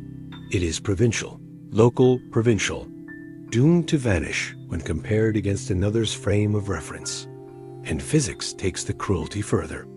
At the quantum level, time may not even exist as a fundamental property. Some theories suggest it emerges only as a byproduct of change, not as an independent dimension. If so, then what you cling to as passing time is nothing but a side effect. A phantom perception of shifting states. Psychology adds its own blade. Studies show your brain does not record time continuously, but in fragments, stitching them into a false narrative of flow. Your perception of a second, a minute, an hour is elastic, stretching when bored, collapsing when terrified. The passage of time is not outside you. It is a hallucination produced within your skull. And yet, even as an illusion, it enslaves. You cannot step outside it. Every choice is bounded by the irreversible arrow, the one-way collapse from birth to death. Entropy guarantees it. Every system, including you, moves from order to disorder, from energy to decay. The universe is a clock that winds down, and you, as part of it, are being unwound in perfect silence. History becomes another prison under time's rule. What has been done cannot be undone. Every mistake, every humiliation, every cruelty you inflicted, they fossilize behind you, unalterable. And yet, paradoxically, your memories of them may be false, reshaped, incomplete. Time mocks you twice. It makes the past immutable, while simultaneously making your access to it unreliable. Consider, too, the future. You imagine it as possibility, a realm of freedom. But it is not. It is already constrained by causes unfolding now, by the chain of determinations you cannot break. The illusion of openness is only your ignorance of what is already inevitable. And what of the present, the eternal now, the point of pure existence? Even this collapses under scrutiny. Neuroscientists have shown that what you perceive as the present moment is already outdated by fractions of a second. Light must reach your eyes. Signals must travel through neurons. The brain must construct the scene. By the time you register now, it is already gone. You never live in the present. You live in the past, always lagging behind reality. Some philosophers claim time is a human construct, a scaffolding we invented to order chaos. But if so, the construct enslaves us more effectively than any natural law. The calendar dictates your aging, the clock dictates your labor, deadlines dictate your worth. You are measured not by who you are, but by how you spend your hours, how little time remains, and the final cruelty. Death is nothing but time cashing in its debt. You can deny it, distract yourself, drown it in noise, but each second ticks forward, irreversible, carrying you to the one moment when you will have no more moments. So tell me, if time is not absolute, not fundamental, not even perceivable, without distortion, then what exactly is it that is killing you, 1 second at a time? You imagine the universe is vast, but somehow meaningful, a stage upon which your life unfolds. You imagine that stars shine for you to see, that existence holds some hidden order waiting to be discovered. But the truth is not order, it is silence. The universe does not speak, does not care, does not notice you at all. Look at the scale. The Earth is a speck, less than a grain of dust floating in the void.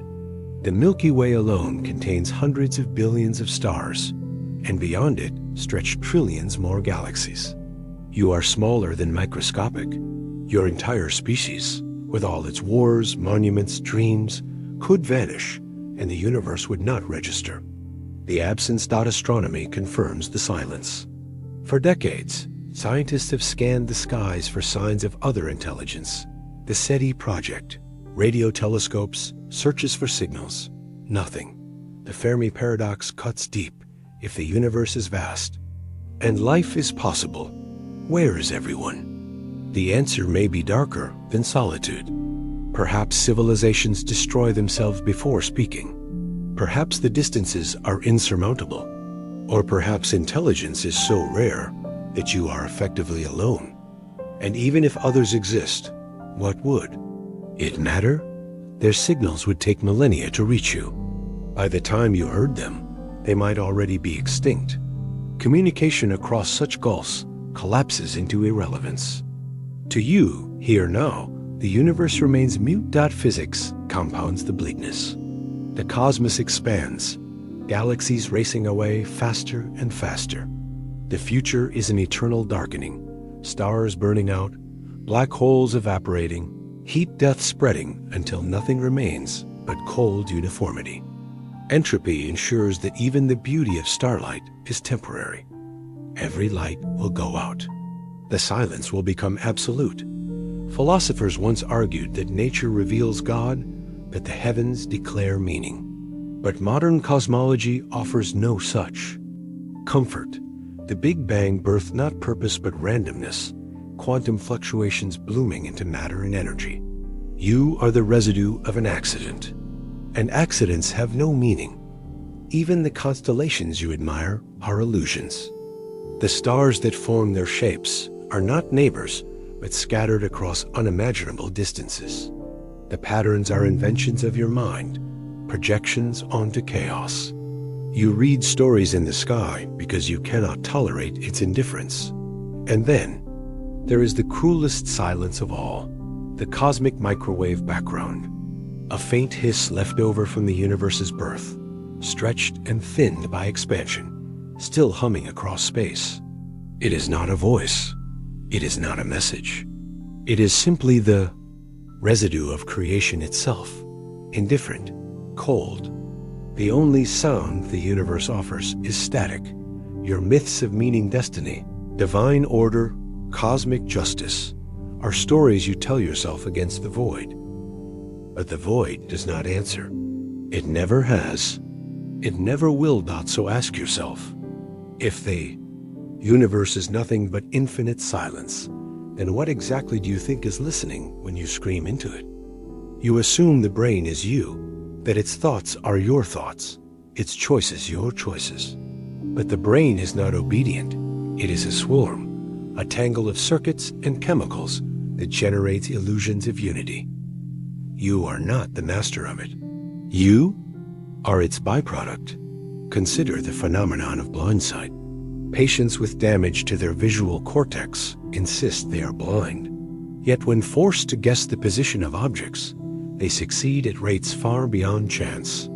They do not see, yet some part of their brain does. Which means that even when you are convinced of your own blindness, your brain may be perceiving secretly, withholding truth from you. Split brain experiments expose the fracture more brutally. When the corpus callosum connecting the hemispheres is severed, the brain becomes two. Show the right hemisphere an image, and the left hemisphere, the one that speaks, denies seeing anything. Yet the right hemisphere can draw it. One brain, two realities. Which half is you? Both? Neither? The illusion of unity collapses under the scalpel. Even in the intact brain, disobedience is constant. Have you ever felt your mouth form words before you knew you would speak them? Have you ever noticed thoughts appear, uninvited, as if whispered from a stranger inside your skull? These are not intrusions. They are the rule. Your consciousness is the last to know what your brain has already decided. The subconscious dominates every waking second. Psychologists reveal that the majority of cognitive processing happens beneath awareness pattern recognition, emotional evaluation, motor planning. You are not in control of your thoughts. You are in control of a thin fraction, a sliver floating atop a vast ocean. And even that sliver is deceptive, a press secretary spinning narratives after the fact. Consider dreams. Each night your brain generates entire worlds without your consent. You wander landscapes of terror and wonder, meeting people who do not. Exist, experiencing emotions with intensity equal to waking life. And then you wake, and the brain discards it, erases most of it instantly. Who authored those dreams? Who decided what horrors to show you? Not you, the same alien intelligence. That controls your waking thoughts authored them too. Hallucinations drive the knife deeper. Schizophrenic patients hear voices they swear are external, commanding, mocking. But brain scans reveal these voices come from internal circuits misfiring. The brain generates alien presences, and the person suffers as though haunted. Yet, if those voices feel as real as your own inner monologue, how do you distinguish yourself from theirs? Perhaps your own voice is simply another hallucination the brain happens to sustain consistently. Then there are disorders of agency. In Tourette's syndrome, tics and utterances burst forth without intention. In epilepsy, entire sequences of movement or speech occur without awareness. These are not anomalies. They are the unveiling of what is always true. The brain acts, and consciousness takes credit afterward. And notice how easily the brain can be manipulated. Drugs alter mood, perception, even personality. A pill of LSD turns your world into hallucination. A surge of serotonin brings fleeting peace. A drop of alcohol disinhibits. Your deepest sense of self can be rewritten chemically. If a few molecules can rewrite who you are, then who were you to begin with? Philosophers like Thomas Metzinger argue there is no self at all, only a self-model the brain constructs, a useful hallucination to coordinate behavior. The unity you feel, the I that speaks inside, is not real. It is an image projected by circuits for survival. You are not a commander. You are a puppet dangling from strings you cannot see, strings woven by neurons that do not answer to you. So consider this. If your brain is not obedient, if it lies, fragments, hallucinates, and manipulates without your consent, then what does it mean to say, I think it all? You wake each day convinced that what you see, hear, touch, and taste is reality. You think perception is a window onto the world. But perception is not a window. It is a filter, a distortion, a survival tool. The truth of the world never reaches. You intact begin with sight. You believe you see the world continuously, but your eyes deliver fragmented snapshots. Between each saccade, the rapid jumps your eyes make, you are blind. Your brain stitches the gaps into a seamless illusion of flow. You live inside a film reel, convinced it is real time. Worse, the brain fills in details it cannot see. You do not perceive reality. You hallucinate a convincing guess. Optical illusions reveal the trickery. The Muller-Lyer illusion makes two. Equal lines appear different lengths. The checker shadow illusion shows identical shades as different colors. These are not quirks. They are glimpses into the machinery that fabricates your world. Your brain edits constantly, prioritizing survival over accuracy. You see not what is, but what is useful to see. Hearing is no better. The McGurk effect shows that what you hear is shaped by what you see. Watch lips form ga while the sound ba is played, and your brain insists it hears da. Sound itself is altered by context. Even music, what you think of as. Beauty is only vibrating air, shaped by your brain's biases. Change the context, and beauty collapses into noise. That touch deceives too. The rubber hand illusion convinces subjects that a fake hand is their own if stroked in synchrony with their hidden real hand. They flinch when the rubber is threatened. Their sense of body, supposedly the most direct truth, is negotiable, rewritable. And taste are equally fragile. Wine experts have been fooled into praising cheap white wine dyed red as a fine vintage. Flavor is not an intrinsic property. It is suggestion, memory, expectation. What you consume is not the world, but your brains. interpretation of it. Neuroscience drives the blade deeper. Your brain receives far less input from the senses than you imagine. Instead, it predicts. The predictive coding model suggests perception is mostly expectation. Your brain generates a model of the world and checks it against minimal data. You see not with your eyes, but with your guesses. And those guesses are constantly wrong. And consider hallucinations. Drugs, illness, sensory deprivation all reveal that the brain does not require external input to generate worlds. Prisoners in isolation describe vivid visions after days of silence and darkness. The brain, deprived of data, simply invents. If perception can fabricate so easily, what makes you so sure it is not fabricating now? Even consensus does not save. You assume reality is what everyone agrees upon. But collective illusions spread. Entire crowds mishear song lyrics, misremember events, or insist on seeing patterns in randomness. Shared perception is not proof of truth. It is proof of awe. A shared defect. In physics undercuts perception entirely. You see solid objects, yet they are mostly empty space. You see colors, yet color is only wavelength and interpretation, not a property. You see continuity, yet time and matter break into quanta. Your senses were never designed to reveal truth. They were designed to keep an ape alive long enough to reproduce. Accuracy was irrelevant. Illusion was sufficient. The recursive horror is this, even now. As you look around, the very act of perception is the brain's greatest trick. You will never touch reality directly. You will only ever touch its distorted mask. So tell me, everything you perceive is illusion, stitched together for survival. Then what do you think you have ever actually seen?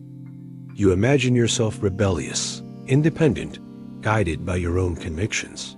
You imagine that when authority demands obedience, you choose whether to comply.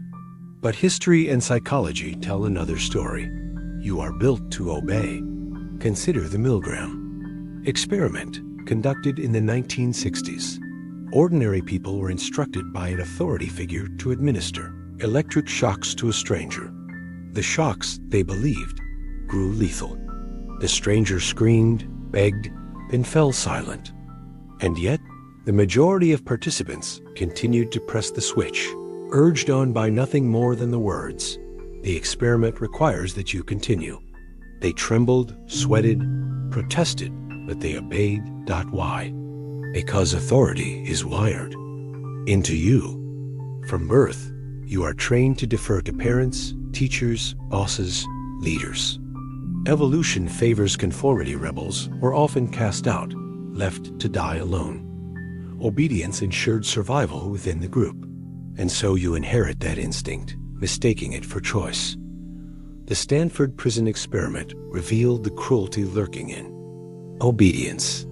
Volunteers assigned as guards quickly degraded into sadists, humiliating and abusing their peers assigned as prisoners. No orders compelled them. The mere presence of a hierarchical role awakened obedience to imagined authority. Power was not imposed, it was embraced. You tell yourself you would resist, that you would have defied Milgram's command, rejected the guard's uniform, refused tyranny. But obedience does not announce itself. It whispers, frames compliance as normal, necessary, even virtuous. History is proof. Entire populations have marched into atrocity under the banner of obedience. From the genocides of the 20th century to the quiet bureaucracies of oppression, ordinary people obeyed. And you are no different. Even in the mundane, you submit without question. You stop at red lights, though the road is empty. You sit silently. In waiting rooms because the sign says so. You sign forms, follow schedules, stand in lines. These rituals of obedience shape you, teaching you to submit reflexively. You do not think you comply, and obedience is not always external. Internalized. Authority, what Freud called the superego, lives inside you. The voice that scolds you for laziness, guilt, or failure is not yours. It is society implanted within your psyche, an overseer demanding conformity. You obey even when no one is watching, because authority has taken root inside your own mind. Neurology shows the ease with which authority bypasses choice. Brain scans of subjects following orders reveal reduced activity in regions linked to moral judgment. Responsibility is outsourced. You obey, and your brain absolves you. The authority speaks, and the machinery shuts down dissent. And obedience is recursive. The more you obey, the more natural it feels, until obedience itself becomes invisible. You no longer recognize it as submission. You call it normal life, culture, tradition. The cage becomes the air you breathe. The chilling truth is this: disobedience is rare, not because people lack courage, but because obedience requires no effort. It is the path of least resistance, the default of the human animal. And so entire civilizations collapse into atrocity, not from monsters, but from clerks, soldiers, citizens, each pressing the button, signing the order, nodding a long dot. So ask yourself if obedience can make you betray your conscience, silence your will, and transform you into a weapon of authority. Then when you choose to obey tomorrow, will it even be you who is choosing? You imagine evil as sharp, monstrous, unmistakable. A dictator screaming from a balcony. A murderer in the shadows. A tyrant crushing dissent. But real evil is quieter. Hannah Arendt called it the banality of evil, the horrifying truth that histories.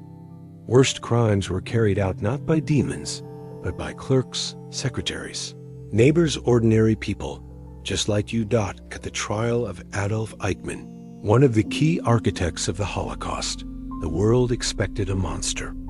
Instead, they found a bureaucrat, soft-spoken, unimaginative, insisting he had only followed orders, filled out paperwork, organized transport schedules. He did not scream hatred. He shuffled papers. He managed timetables. He insisted he never killed anyone with his own hands. Yet millions died because of the machinery he kept well-oiled. Eichmann is not an anomaly. He is the template. In every atrocity, evil hides inside process, inside ordinary tasks. The torture chamber begins with a form signed in triplicate. The genocide begins with census data.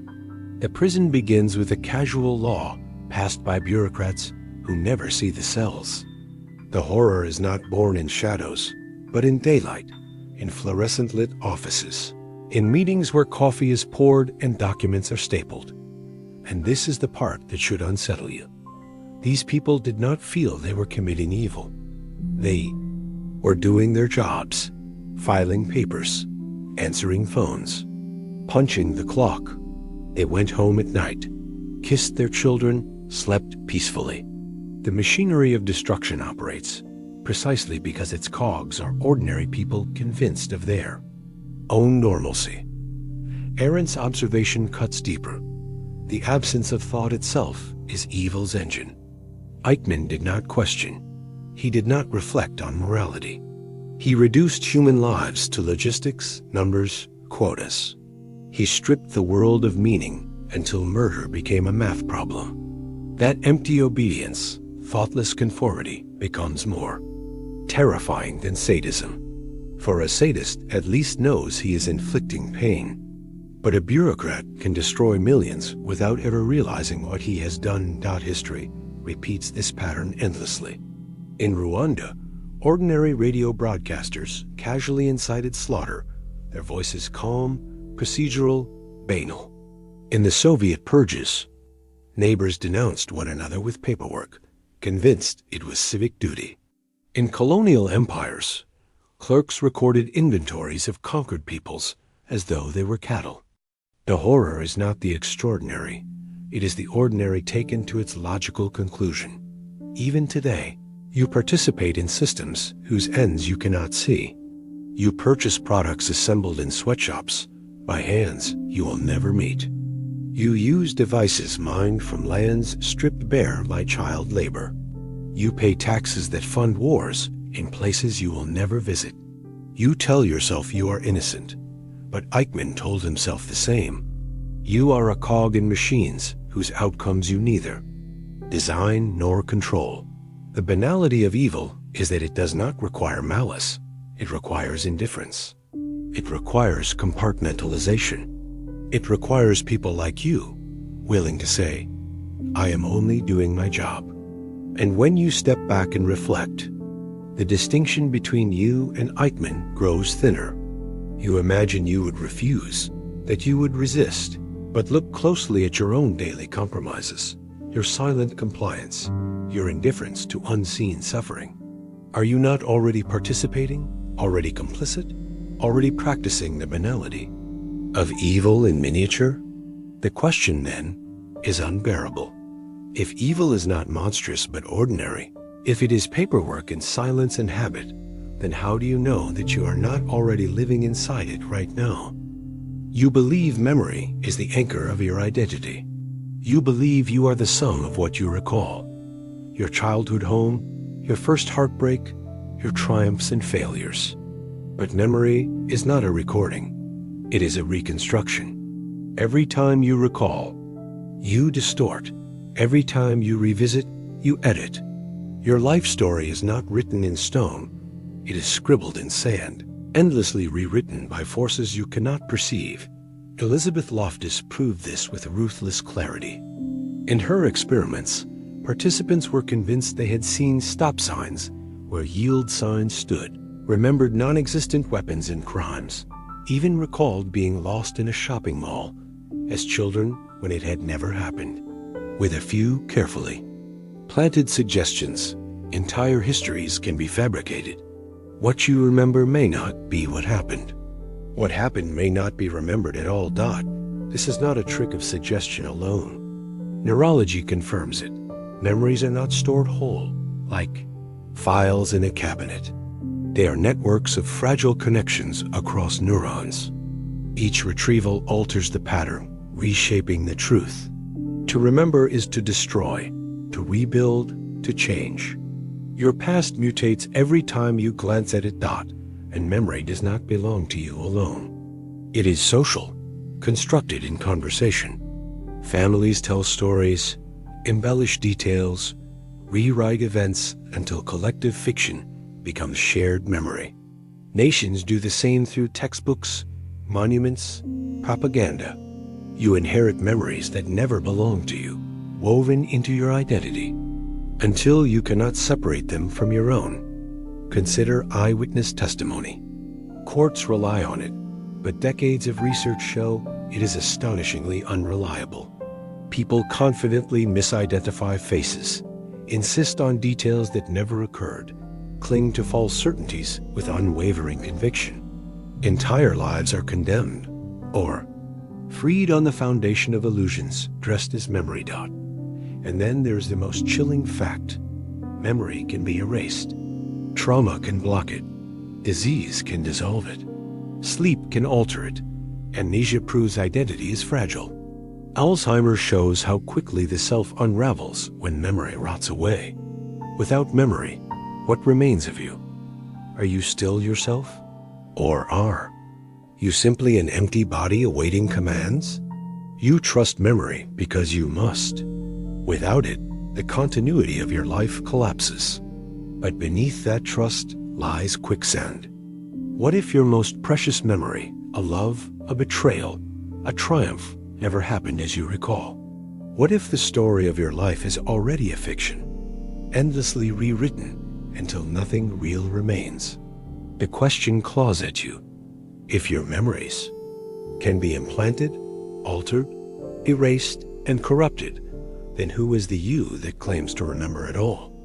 You walk through life convinced you are choosing. You decide what to eat, what to say, whom to love, when to turn left or right. Every movement feels like an act of will. But neuroscience, psychology, and philosophy converge on a darker truth. Your freedom may be nothing but a convincing illusion. Benjamin, Libet's experiments in the 1980s struck the first devastating blow. By attaching electrodes to the scalp, Libet measured brain activity while participants decided to press a button. The brain showed a readiness potential, a surge of neural activity milliseconds, before the participant reported having made the conscious decision. The brain decided first. The mind only caught up later, inventing the feeling of choice. Other studies confirmed and deepened this unsettling pattern. With fMRI scanners, researchers could predict simple choices seconds before participants became aware of them. Algorithms analyzing brain activity could guess whether you had pressed left or right, even while you believed you were deciding in that moment. Your conscious will may be nothing more than a narrator, stitching together justifications after the fact. Philosophers anticipated this collapse centuries earlier.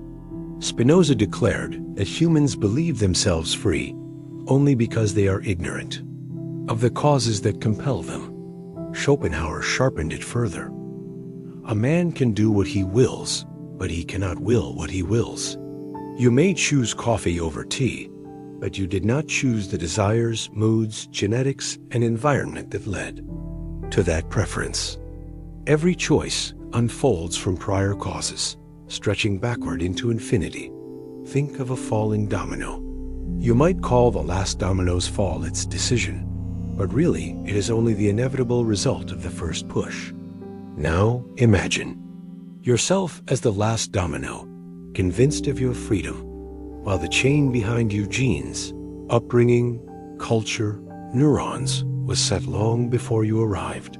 Even your sense of self, the I that claims authorship, is constructed after the fact. Split brain experiments revealed two hemispheres of the brain, each capable of independent processing. When the left hemisphere, responsible for language, was presented with incomplete information, it invented explanations, confidently claiming choices that originated elsewhere. The mind is not a commander, it is a press secretary, spinning a story to maintain the illusion of control. And if your will is an illusion, then what becomes of responsibility? Courts punish, religions condemn, societies praise or shame. Yet if no one chooses freely, what does guilt mean? What does pride mean? The entire scaffolding of morality begins to shake, but the illusion persists because it must. To believe in your own machinery would collapse motivation. If you are not choosing, why act at all? And so evolution may have equipped you with the sensation of freedom, not because it is true, but because it is useful. A lie embedded so deeply in your mind that you cannot survive without it. Now pause and reflect. When you think of the last decision you made, whether to read this line, whether to breathe deeper, whether to continue, can you prove to yourself it was anything more than the echo of neural firings? A domino tipped long before you were aware. If you are not free, then who is it that is living your life? You tell yourself there is a you at the center of everything. A solid point, a witness, a soul, a stable identity enduring through time. Without this anchor, the world would dissolve into chaos. Yet every discipline that has peered into the self-neuroscience, psychology, philosophy, Buddhism has come to the same unsettling conclusion. The self is not real. David Hume, centuries ago, examined his own consciousness with ruthless honesty. He searched for a permanent self behind his thoughts and feelings. What he found was only a bundle of perceptions, constantly changing, flickering in and out. There was no hidden owner of the bundle, no solid I, just the stream itself. Modern neuroscience agrees. Scan the brain, and you find no single location of the self. Instead, identity arises from distributed networks, memory systems, sensory, integration, emotional centers. Damage one part, and the self changes. Personality disorders, brain injuries, even drugs alter who you are, so profoundly that the idea of a permanent core collapses. If a small lesion in your frontal lobe can turn you into someone unrecognizable, then what was the you that believed itself continuous? Split brain experiments expose the fiction even further. Sever the corpus callosum, and two hemispheres, each with its own perceptions, emerge. Ask the left hand to act, and the right hemisphere guides it. Ask the right hand to write, and the left hemisphere claims authorship. Each side invents explanations for actions it did not initiate. One body, two selves, each insisting it is the true one. Which one is you? Psychology shows that the self is a story what Dan Dennett calls the center of narrative gravity. Your brain stitches together fragments of experience into a tale of continuity, like a novelist retroactively editing drafts. But stories are not solid. They shift, they contradict, they leave out whole chapters. Your self is less an entity than a hallucination woven from words. Buddhist philosophy has taught this for millennia. Anatta, the doctrine of no self. The self is a mirage, a knot of craving and attachment mistaken for a soul. Meditation reveals the truth. When thoughts dissolve, no solid I is found. Just sensations arising and passing. Just emptiness. And yet you cling to the illusion, because without it, terror yawns open. Who is reading these words, if not you? Who suffers? Who desires? Who hopes? But look closer. The thought I am reading is just another thought, arising like all others. The I is nothing more than the thought of I. Consider multiple personality disorder, now called dissociative identity disorder. Entirely different selves can inhabit the same body, each with distinct memories, handwriting, even allergies. If one body can contain many selves, none of them permanent, then what makes your single self anything but a temporary arrangement? The conclusion is inescapable. The self is not a thing but a process, not a container but a performance. A mask that never comes off because it is nothing but the play itself. So you must ask, if there is no solid, then who has been living your life all this time? You move through life as if time flows, past, present, future. You remember yesterday, anticipate tomorrow, and inhabit what you call now. But physics and philosophy alike whisper something darker. Time, as you know it, may not exist at all. Einstein shattered the illusion first. Relativity revealed that time is not universal, not constant. Clocks tick at different rates depending on speed and gravity. Astronauts orbiting Earth age more slowly than those who remain on the ground. Time stretches and compresses, bends and warps. There is no single now, for everyone your present is not the same as mine. Already the illusion of shared flow begins to break. The block universe theory presses the knife deeper. According to this view, past, present, and future all coexist. Every moment, from the birth of the cosmos to your final breath, is fixed within the fabric of space-time. You do not move through time. You are already written into it. The sensation of flow is only your consciousness crawling across the coordinates. You are not free to move forward. You are trapped in a frozen architecture, mistaking your cage for motion. Philosophers struggled with this long before physics confirmed it. Augustine confessed he could not define time. The past is gone. The future is not yet, and the present vanishes the instant you notice it. What then is time? If the past no longer exists, the future does not exist, and the present cannot be. Held? It collapses under scrutiny. Neuroscience complicates the picture further. The brain does not perceive the world in real time. Sensory inputs arrive staggered, delayed. To maintain order, the brain stitches them together into a coherent now, a fiction lasting perhaps a few hundred milliseconds. The present moment you inhabit is a hallucination, assembled after the fact, already behind reality's true. Pace. You live perpetually in the past, replaying a construction your brain feeds you. Psychology of memory compounds the unreality. When you recall the past, you alter it. When you anticipate the future, you imagine it. Both are fictions.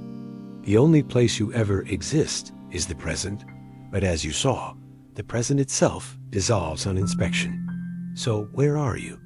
Even death loses its meaning under the collapse of time. If every moment is equally real in the block universe, then you are both alive and dead, both beginning and ending, eternally suspended in your coordinates. You never move, you only are dot, and so the most ordinary thing, time, reveals itself as the most terrifying. If time is not flowing, then your life is not unfolding. It is already finished, already etched, already complete. You are simply catching up to what has always been true, God. So tell me, if time is not real, then what exactly have you been waiting for? You comfort yourself with the belief that life has purpose, that beneath the chaos of suffering, work, death, there lies some guiding thread, God, progress, destiny, love, legacy. But when stripped bare, the universe offers no such gift. You live inside a void, and the meaning you cling to is scaffolding you built to avoid the fall. Friedrich Nietzsche declared, God is dead. He did not mean a deity had perished, but that the framework of divine meaning had collapsed under science, history, and skepticism. Humanity stood at the abyss.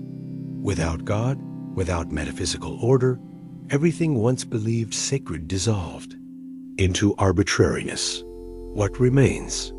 Only the terrifying possibility that life has no inherent meaning at all. Existentialists wrestled with this. Camus spoke of the absurd, the clash between your hunger for meaning and the universe's silence.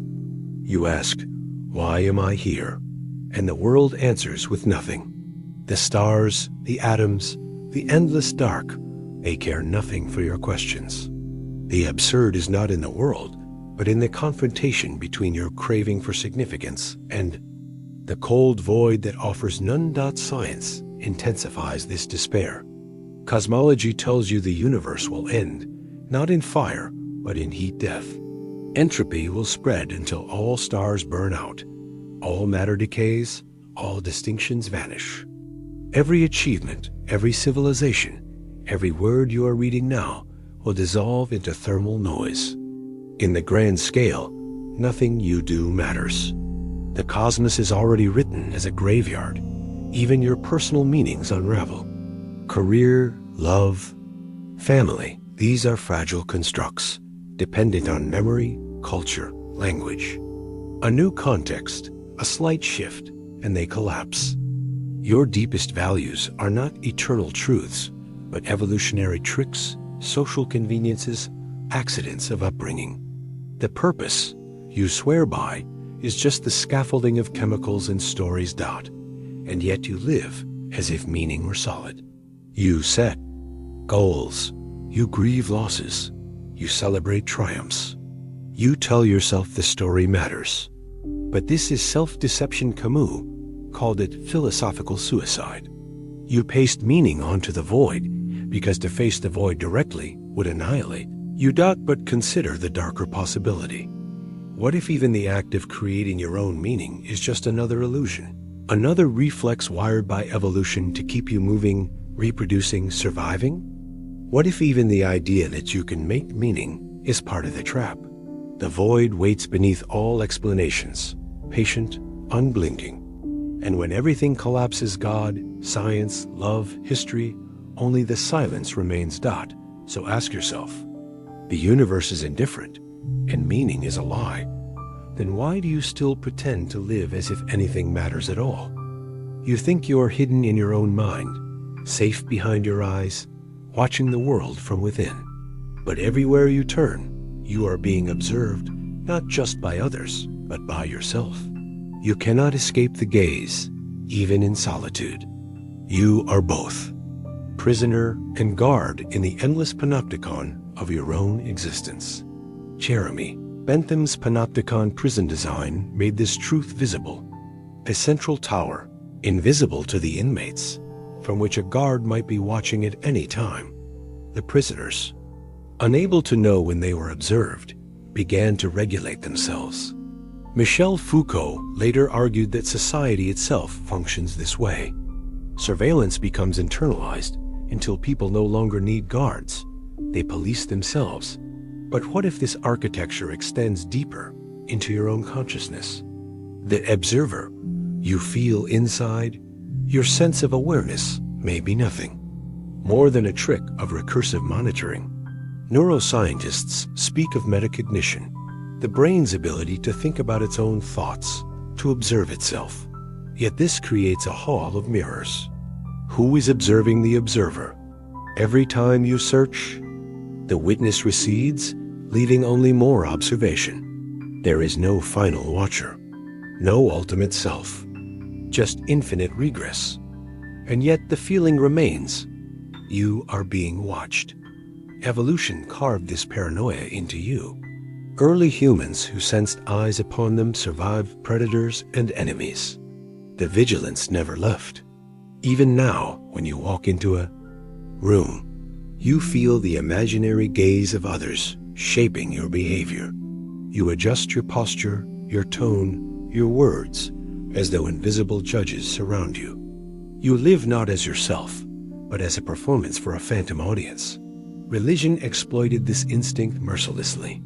The all-seeing eye of God, the judgment of ancestors, the karmic balance, each is an amplification of the same primal terror. You are never unwatched. Even alone, you censor your thoughts, scolding yourself as though some presence lingers. You mistake it for conscience, but it is surveillance etched into your mind. And now, technology ensures the metaphor is literal. Cameras, data trails, algorithms. Every keystroke, every purchase, every hesitation online is recorded. You are not simply observed, you are dissected, predicted, and manipulated by unseen systems.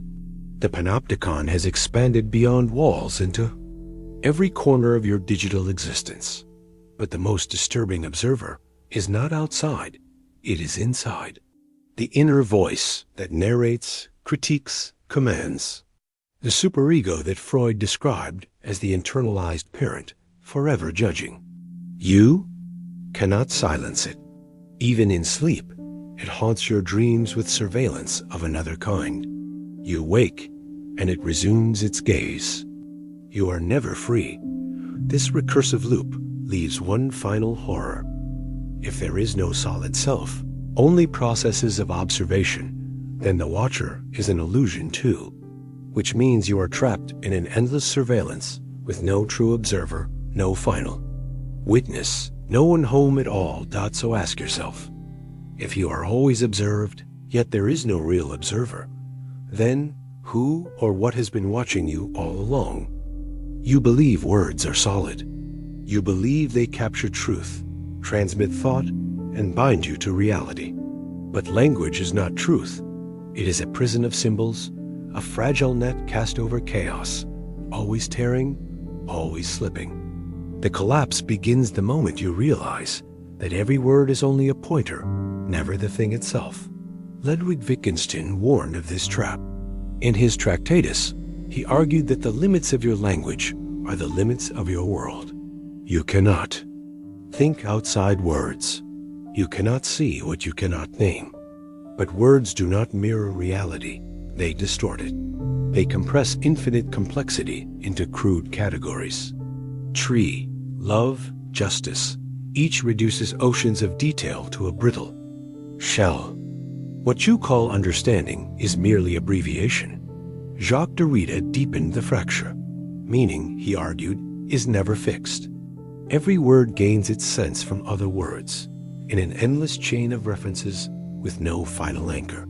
Justice points to fairness, which points to law, which points to power.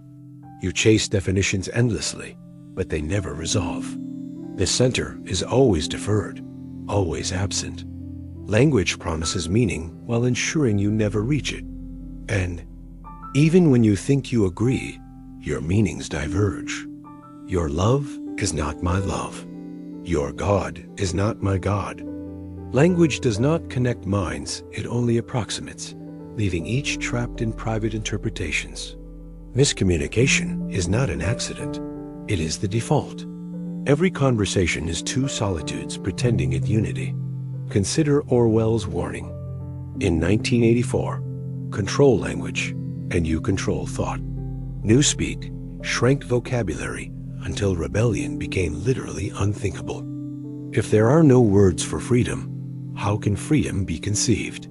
This is not fiction alone. Every society shapes permissible thought by shaping permissible language. You inherit the categories of your culture, believing them natural, never realizing. Your very imagination has been caged by words. Neuroscience shows the trap runs deeper. The Sapir-Whorf hypothesis suggests that the structure of your language shapes how you perceive time, color, even causality. A speaker of Hopi does not experience time as English does. A speaker of Russian sees shades of blue where English lumps them together. You think reality is objective, but your perception is already bent by grammar and vocabulary dot. And then there is silence. Mystics, poets, philosophers all eventually confront the unspeakable, the point where language breaks, where words collapse under the weight of what they cannot contain. Yet you cannot dwell there. You are dragged back into words, forced to reduce the ineffable into crude syllables, knowing they fail dot, so you live in a paradox. You need language to think, but language ensures you never touch truth directly. Every word is a wall disguised as a window. Every sentence a veil you mistake for vision dot, so ask yourself, if all you have are words, and words can never hold truth, then have you ever truly known anything at all? You imagine consciousness as a light, steady, unified, illuminating your world. But the closer you look, the more it shatters into mirrors reflecting mirrors, with no foundation beneath. Consciousness is not a thing, it is a recursive loop, an infinite regress pretending to be whole. Consider the simple act of self-awareness. You think, I am aware. But what is this awareness aware of? It is aware of itself. The mind reflects upon its own activity, creating the illusion of a watcher, behind the thought. But when you turn inward, when you try to locate that watcher, you find only another thought, another reflection.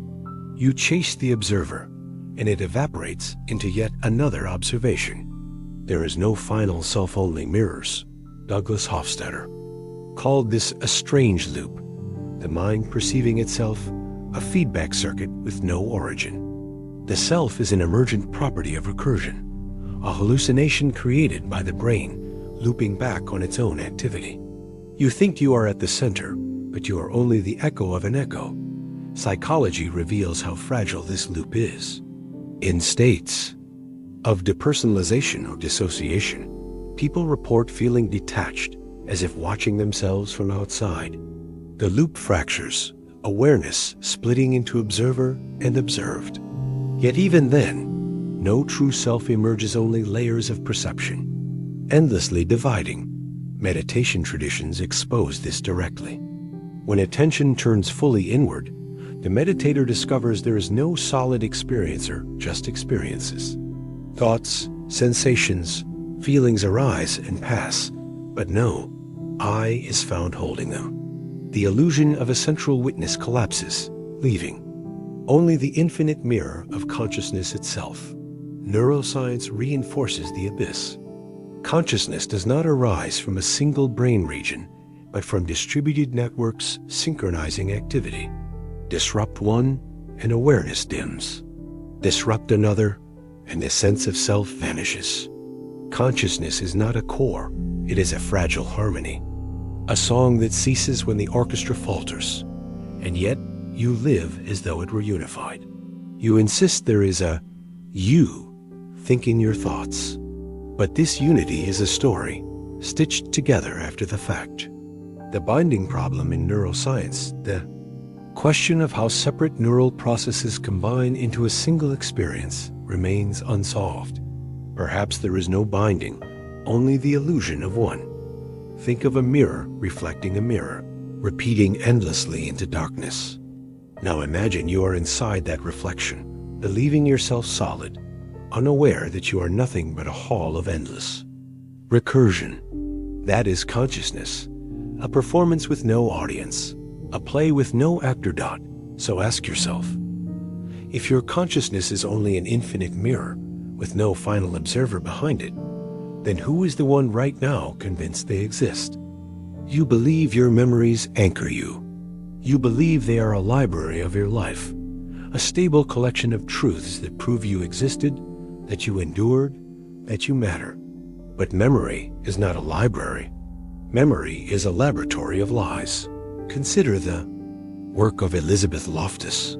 Through repeated experiments, she demonstrated that entire memories can be implanted false events, never loved, yet vividly recalled as real. A person can be convinced they met Bugs Bunny at Disneyland, or that they were lost in a shopping mall as a child, simply because suggestion made their mind fill in the blanks. The brain does not archive. It fabricates. Even the act of remembering corrupts the memory. Each recall is a reconstruction, not a retrieval. Neurons fire, patterns activate, but the trace is altered by the very act of revisiting it. Memory is not like opening a book. It is like redrawing a sketch every time you glance at it. The image shifts, subtly at first, then grotesquely, until the final product is unrecognizable from the original. And yet you still insist, this is. My memory. History itself is no different. Nations, cultures, religions, they all preserve stories of their past. But these stories are not static. They are rewritten, edited, sanitized, weaponized. What you call history is the collective memory of humanity, subject to the same distortions, biases, and manipulations. Entire civilizations are built on narratives as unstable as your own recollections. Psychology reveals even more horror. In trauma, memory can fragment, shatter into disjointed pieces, or vanish altogether. In dementia, memory collapses entirely, leaving only fragments that feel real but are untethered. What happens to identity when its archive decays? The self unravels with it. You are nothing but a story you tell yourself. And when the story falls apart, so do you. And yet you trust your memory to testify in court, to recall the face of an attacker, to swear truth under oath. But eyewitness accounts are among the least reliable forms of evidence. Juries convict on the basis of illusions. Lives are ruined because memory feels solid, even when it is vapor. Ask yourself now, when you remember your childhood, when you cling to the details of your first love, your first wound, your first betrayal, how much of it is truth and how much is invention? How much of you is simply the lie your mind needed to survive? And if memory is fragile, false, endlessly rewritten, then what is left of you when those memories are gone? You distract yourself with voices, conversations, inner monologues, the constant hum of thought that convinces you something is happening inside. But beneath it all is silence, a silence you cannot face. Strip away the noise, and you confront the void, the absence of meaning, the absence of self, the raw emptiness where you expected a soul. Philosophers have circled this abyss for centuries. Existentialists like Sartre and Camus recognize the terrifying freedom of the void. With no intrinsic purpose in the universe, no divine script, you are thrown into existence without reason. You fabricate meaning only to cover the silence, weaving fragile narratives that collapse under scrutiny. Remove them, and nothing remains but naked emptiness. Psychology has glimpsed this silence too. In sensory deprivation experiments, subjects placed in soundless, lightless chambers report their thoughts dissolving, their minds fabricating hallucinations to cope with the absence of input. The brain is not designed for silence. It generates noise to avoid confronting nothingness. The void must be filled, even with madness. Neuroscience shows a similar terror. Consciousness arises from dynamic processes, electrical storms in the cortex, chemical cascades, networks in motion. When these processes falter, silence descends. Coma, anesthesia, death. There is no continuity, no hidden flame waiting. It all simply stops. The silence you fear is not metaphorical. It is neurological. Religions have long promised to conquer.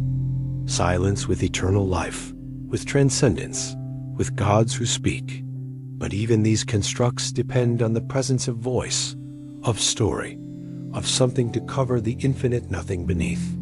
Without these consolations, eternity is not golden. It is mute, indifferent, an endless absence where your cries echo unanswered. And you already feel it, don't you?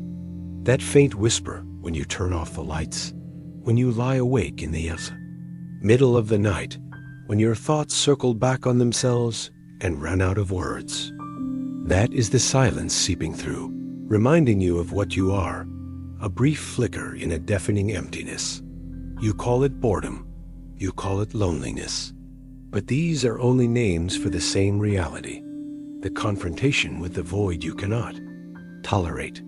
You fill your hours with work, with screens, with noise, to postpone the moment when silence becomes unavoidable. But the void is patient.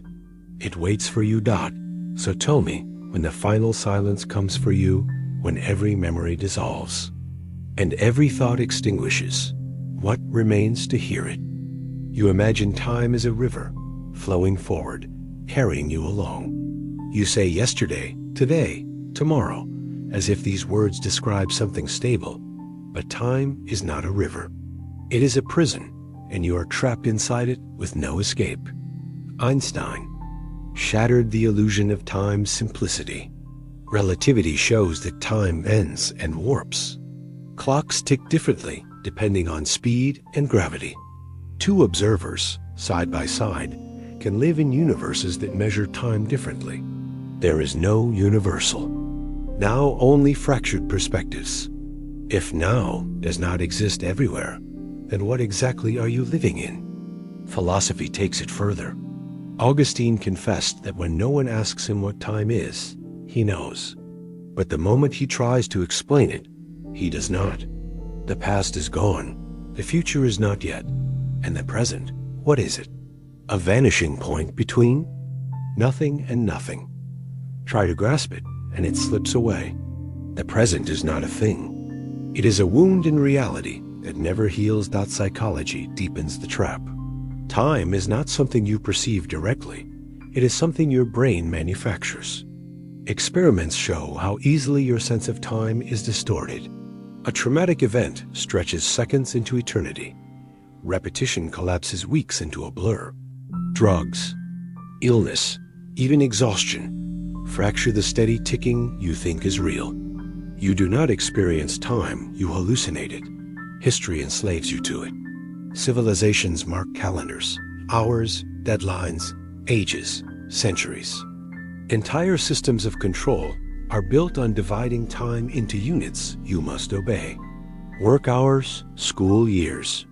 Retirement ages. Your life is portioned, scheduled, consumed. You live inside a machine that converts your existence into hours to be spent, minutes to be sold, seconds to be lost, and physics offers no escape. Some interpretations suggest the block universe. All moments past, present, future exist simultaneously. You are not moving through time at all. You are frozen, already written, every moment of your life fixed like ink on a page. The sense of flow is only the illusion of consciousness, tricked into thinking it moves, when in truth, it is pinned forever in a cosmic tableau dot, so you cannot go back. You cannot leap forward. You cannot step outside. You are shackled to a phantom river, drowning in a current that may not even move. And yet, you still say you are free. You still speak of tomorrow as if it were open, as if choice were possible. But if all moments already exist, if every tick of your clock is written, then tell me, what is freedom if you are already sentenced? You tell yourself you are choosing. You imagine that when you lift your hand, speak a word, walk down a street, those actions arise from your freedom. But the evidence says otherwise. Every choice you have ever made was decided before you knew. It, written into your brain's machinery before you claimed authorship. In the 1980s, Benjamin Libet's experiments revealed something horrifying. Electrodes on the scalp showed brain activity, the readiness potential, spiking hundreds of milliseconds before subjects reported deciding to act. The brain begins the motion before the conscious mind claims it. You are not the origin of your choices. You are the witness after the fact, telling yourself a story that you acted freely. Further studies drove the knife deeper. In some experiments, scientists could predict which button a subject would press up to 10 seconds before the subject reported deciding. Your free will was written in neural patterns you could not perceive. You were a puppet watching its own strings, mistaking them for freedom. Philosophy anticipated this. Spinoza declared that a stone flung through the air, if conscious, would believe it was flying of its own will. That is you, a stone in motion, confusing trajectory with choice. Every thought, every impulse, every desire is the result of prior.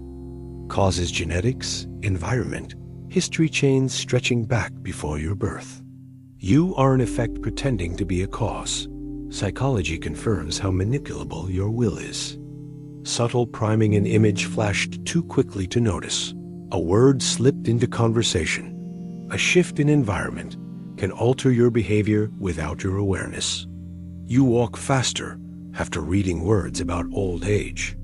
You become more aggressive after glimpsing weapons.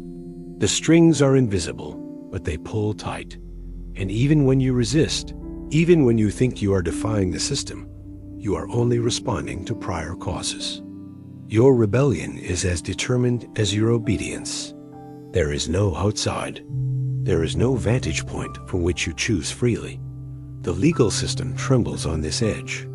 If free will is an illusion, then guilt and responsibility unravel. Punishment becomes cruelty. Reward becomes meaningless. But society continues the charade because the alternative is unbearable. A world where no one acts, only happens. And yet you still cling to the feeling of choice. You still say, I could have done otherwise. But could you? If every cause leads to its inevitable effect, if every neuron fires because of the one before, then where could otherwise have entered? So I ask you, if free will is only the dream of a machine running its program, then who exactly is dreaming it? You wake each day believing there is a you inside your skull, a singular entity that thinks, decides, remembers, and endures. But the deeper you search for this self, the less there is defined. The self is not an object. It is not even a process. It is a story told to itself, by itself, for itself. Philosophy has dismantled this illusion for centuries. David Hume searched within and found only a bundle of perceptions, thoughts, feelings, sensations, never a permanent owner. Buddhism reached the same conclusion. Anatta, the doctrine of no self, which teaches that the self is a mirage stitched together by craving and ignorance. What you call I is only a flicker in the flux. Neuroscience proves it brutally. Split-brain patients, whose hemispheres have been surgically separated, reveal that the mind is not one thing. Each hemisphere can generate its own perceptions, intentions, even personalities. When asked why the left hand acted, the speaking hemisphere invents a false explanation, unaware of the true cause. The self fabricates coherence where none exists. Psychology uncovers the same fragmentation. In dissociative identity disorder, multiple selves emerge, each with distinct voices, memories, even physiological differences. Which one is you? None and all. Identity is a fragile patchwork, held together only by narrative convenience. Even in ordinary life, the cracks show. You change across contexts, across moods, across years. The person you were at age 10 would not recognize this person you are now. Continuity is an illusion produced by memory, and memory itself is unstable. You are not the same person you were yesterday. You only believe you are because the story demands a protagonist. Consider the default mode network of the brain, the circuitry that activates when the mind turns inward, constructing the sense of self. Damage it, and the I dissolves. Stimulate it, and self-awareness surges. The self is not sacred, it is circuitry. A fragile fiction running on gray matter, easily disrupted, and yet you fight for this illusion. You speak of my choices, my life, my soul. You imagine a center that persists through every change, an anchor in the storm. But when you strip away the stories, when you peel back the layers, what remains? The self is a mask worn by processes that do not need it. It is a character invented after the play has already begun, pretending to be the author. And behind the mask, there is no face-only silence. So tell me, if the self is nothing but a story, then who is reading it right now? And why do they still believe it's real? You mistake your emotions for truth. You believe your fear signals danger. Your love reveals connection. Your anger proves injustice. But emotions are not revelations. They are chemical storms, mechanical signals, biological scripts written long before you could speak. Neuroscience strips away the poetry. Fear is the amygdala firing, flooding your body with cortisol and adrenaline, preparing you to flee. Love is oxytocin and dopamine circuits, reinforcing pair bonds that evolution found useful. Sadness, joy, rage, all each reducible to molecules and networks, not mysteries. What you feel as transcendent meaning is the grinding of gears inside. A machine.psychology demonstrates the ease with which emotions are manufactured.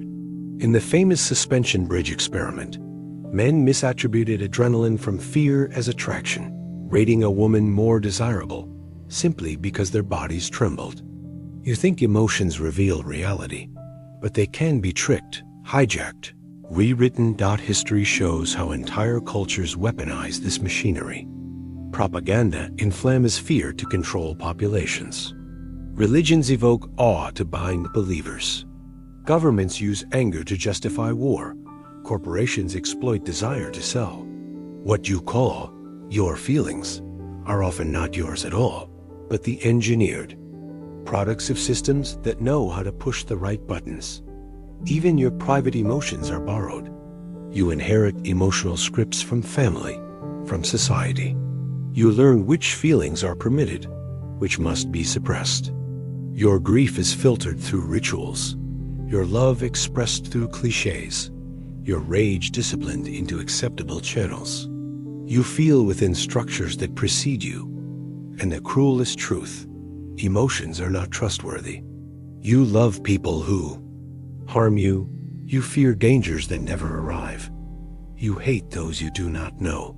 Your emotions do not reveal truth, they distort it. They are survival heuristics, quick and dirty approximations that evolution installed, not pathways to understanding. Yet, you cling to them, because without them, life feels hollow. But ask yourself, if love is just oxytocin, if all is just dopamine, if fear is just adrenaline, then what remains of their sacredness? What remains of you when your deepest feelings are only machinery humming in the dark? So I ask, if every tear, every smile, every pulse of your heart is nothing but chemical inevitability, then what does it mean that you still believe they matter? You believe history is a record.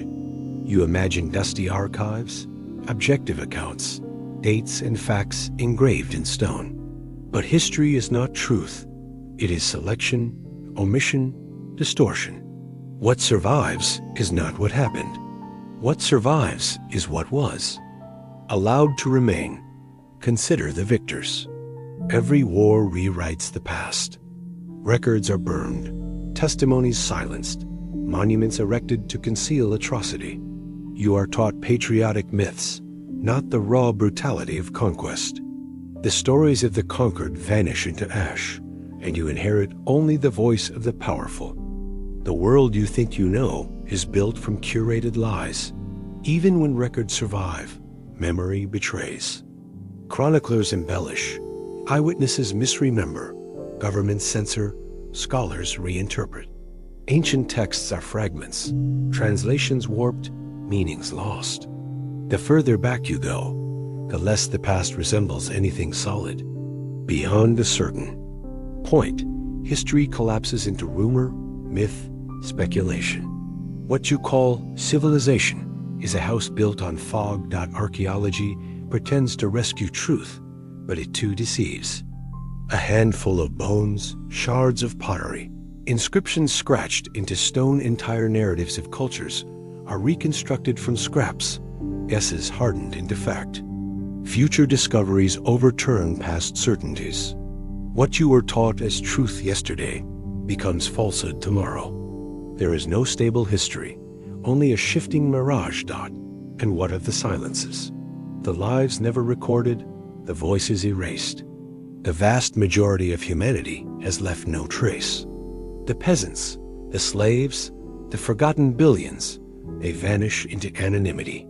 History remembers kings and killers, not those who carried water, who suffered quietly, who died without inscription. The story of humanity is mostly silence, punctuated by selective noise. Even now, in the present, history is being written by manipulation. Media distort, governments spin, corporations control narratives. The events you think you are witnessing are already propaganda. Tomorrow's history books will not tell the truth of today. They will tell the story most useful to power. So what do you really know of the past? A few fragments, a few lies, a few convenient myths stitched together to give you the illusion of continuity. The world you think you inhabit is built on stories that were never real. So tell me, if history itself is a lie, then what are you but another fiction written into a story that never happened? You have clung to science, philosophy, memory, history each time, believing you could stand on solid ground. But every ground crumbled beneath you. Meaning itself erodes, and what remains is not enlightenment, but collapse. Language, the tool you use to frame reality, betrays you. Words never touch the things they describe. They are symbols pointing to symbols, a closed loop. You say tree, but the sound is not the tree. You say love, but the word is not the experience. Every attempt at meaning is already severed. From the real, trapped in abstraction. You live inside a hall of mirrors, mistaking signs for substance. Philosophy confirms this futility. Nihilism reveals that there is no inherent meaning, no foundation to your values, no ultimate purpose. Every belief system, religion, science, morality is scaffolding erected over the abyss. Remove it and nothing holds. You invent reasons for existence because you cannot tolerate the fact that none exist. Psychology shows how desperately you cling to illusions. Terror management theory demonstrates that fear of death drives nearly every cultural system. Religion, nationalism, art, even love. You do not seek truth, you seek protection from the unbearable. Meaning is camouflage, a fragile shield against annihilation. Neuroscience strips you bare. Consciousness itself is not stable. It flickers, wavers, dissolves under anesthesia. In deep sleep, in brain trauma. If meaning were fundamental, it would persist. But it vanishes when the machinery falters. What you call meaning is only the product of fragile circuits humming in a dying organ. And history, your collective attempt to anchor significance, fails as well. Civilizations rise, decay, vanish. Their philosophies rot, their monuments collapse, their names dissolve into dust. Every empire believed itself eternal. Every empire was wrong. You are no different. So here you stand. No self, no free will, no truth, no history, no meaning. You were never a protagonist. You were never even real. You are the echo of chemicals, the residue of accidents, a story with no author, told in a universe that does not care dot. And if all this collapses, if everything you thought mattered is revealed, as illusion, then tell me, why are you still pretending to listen when there is no you left to hear? There is no arc to your life, no grand descent that ends in revelation. There is only the slow peeling away of illusions until nothing remains. You believed in history. It lied. You believed in memory. It failed. You believed in self. It dissolved. You believed in choice. It was never yours. Now you sit with the silence. Not a silence of peace, but of negation.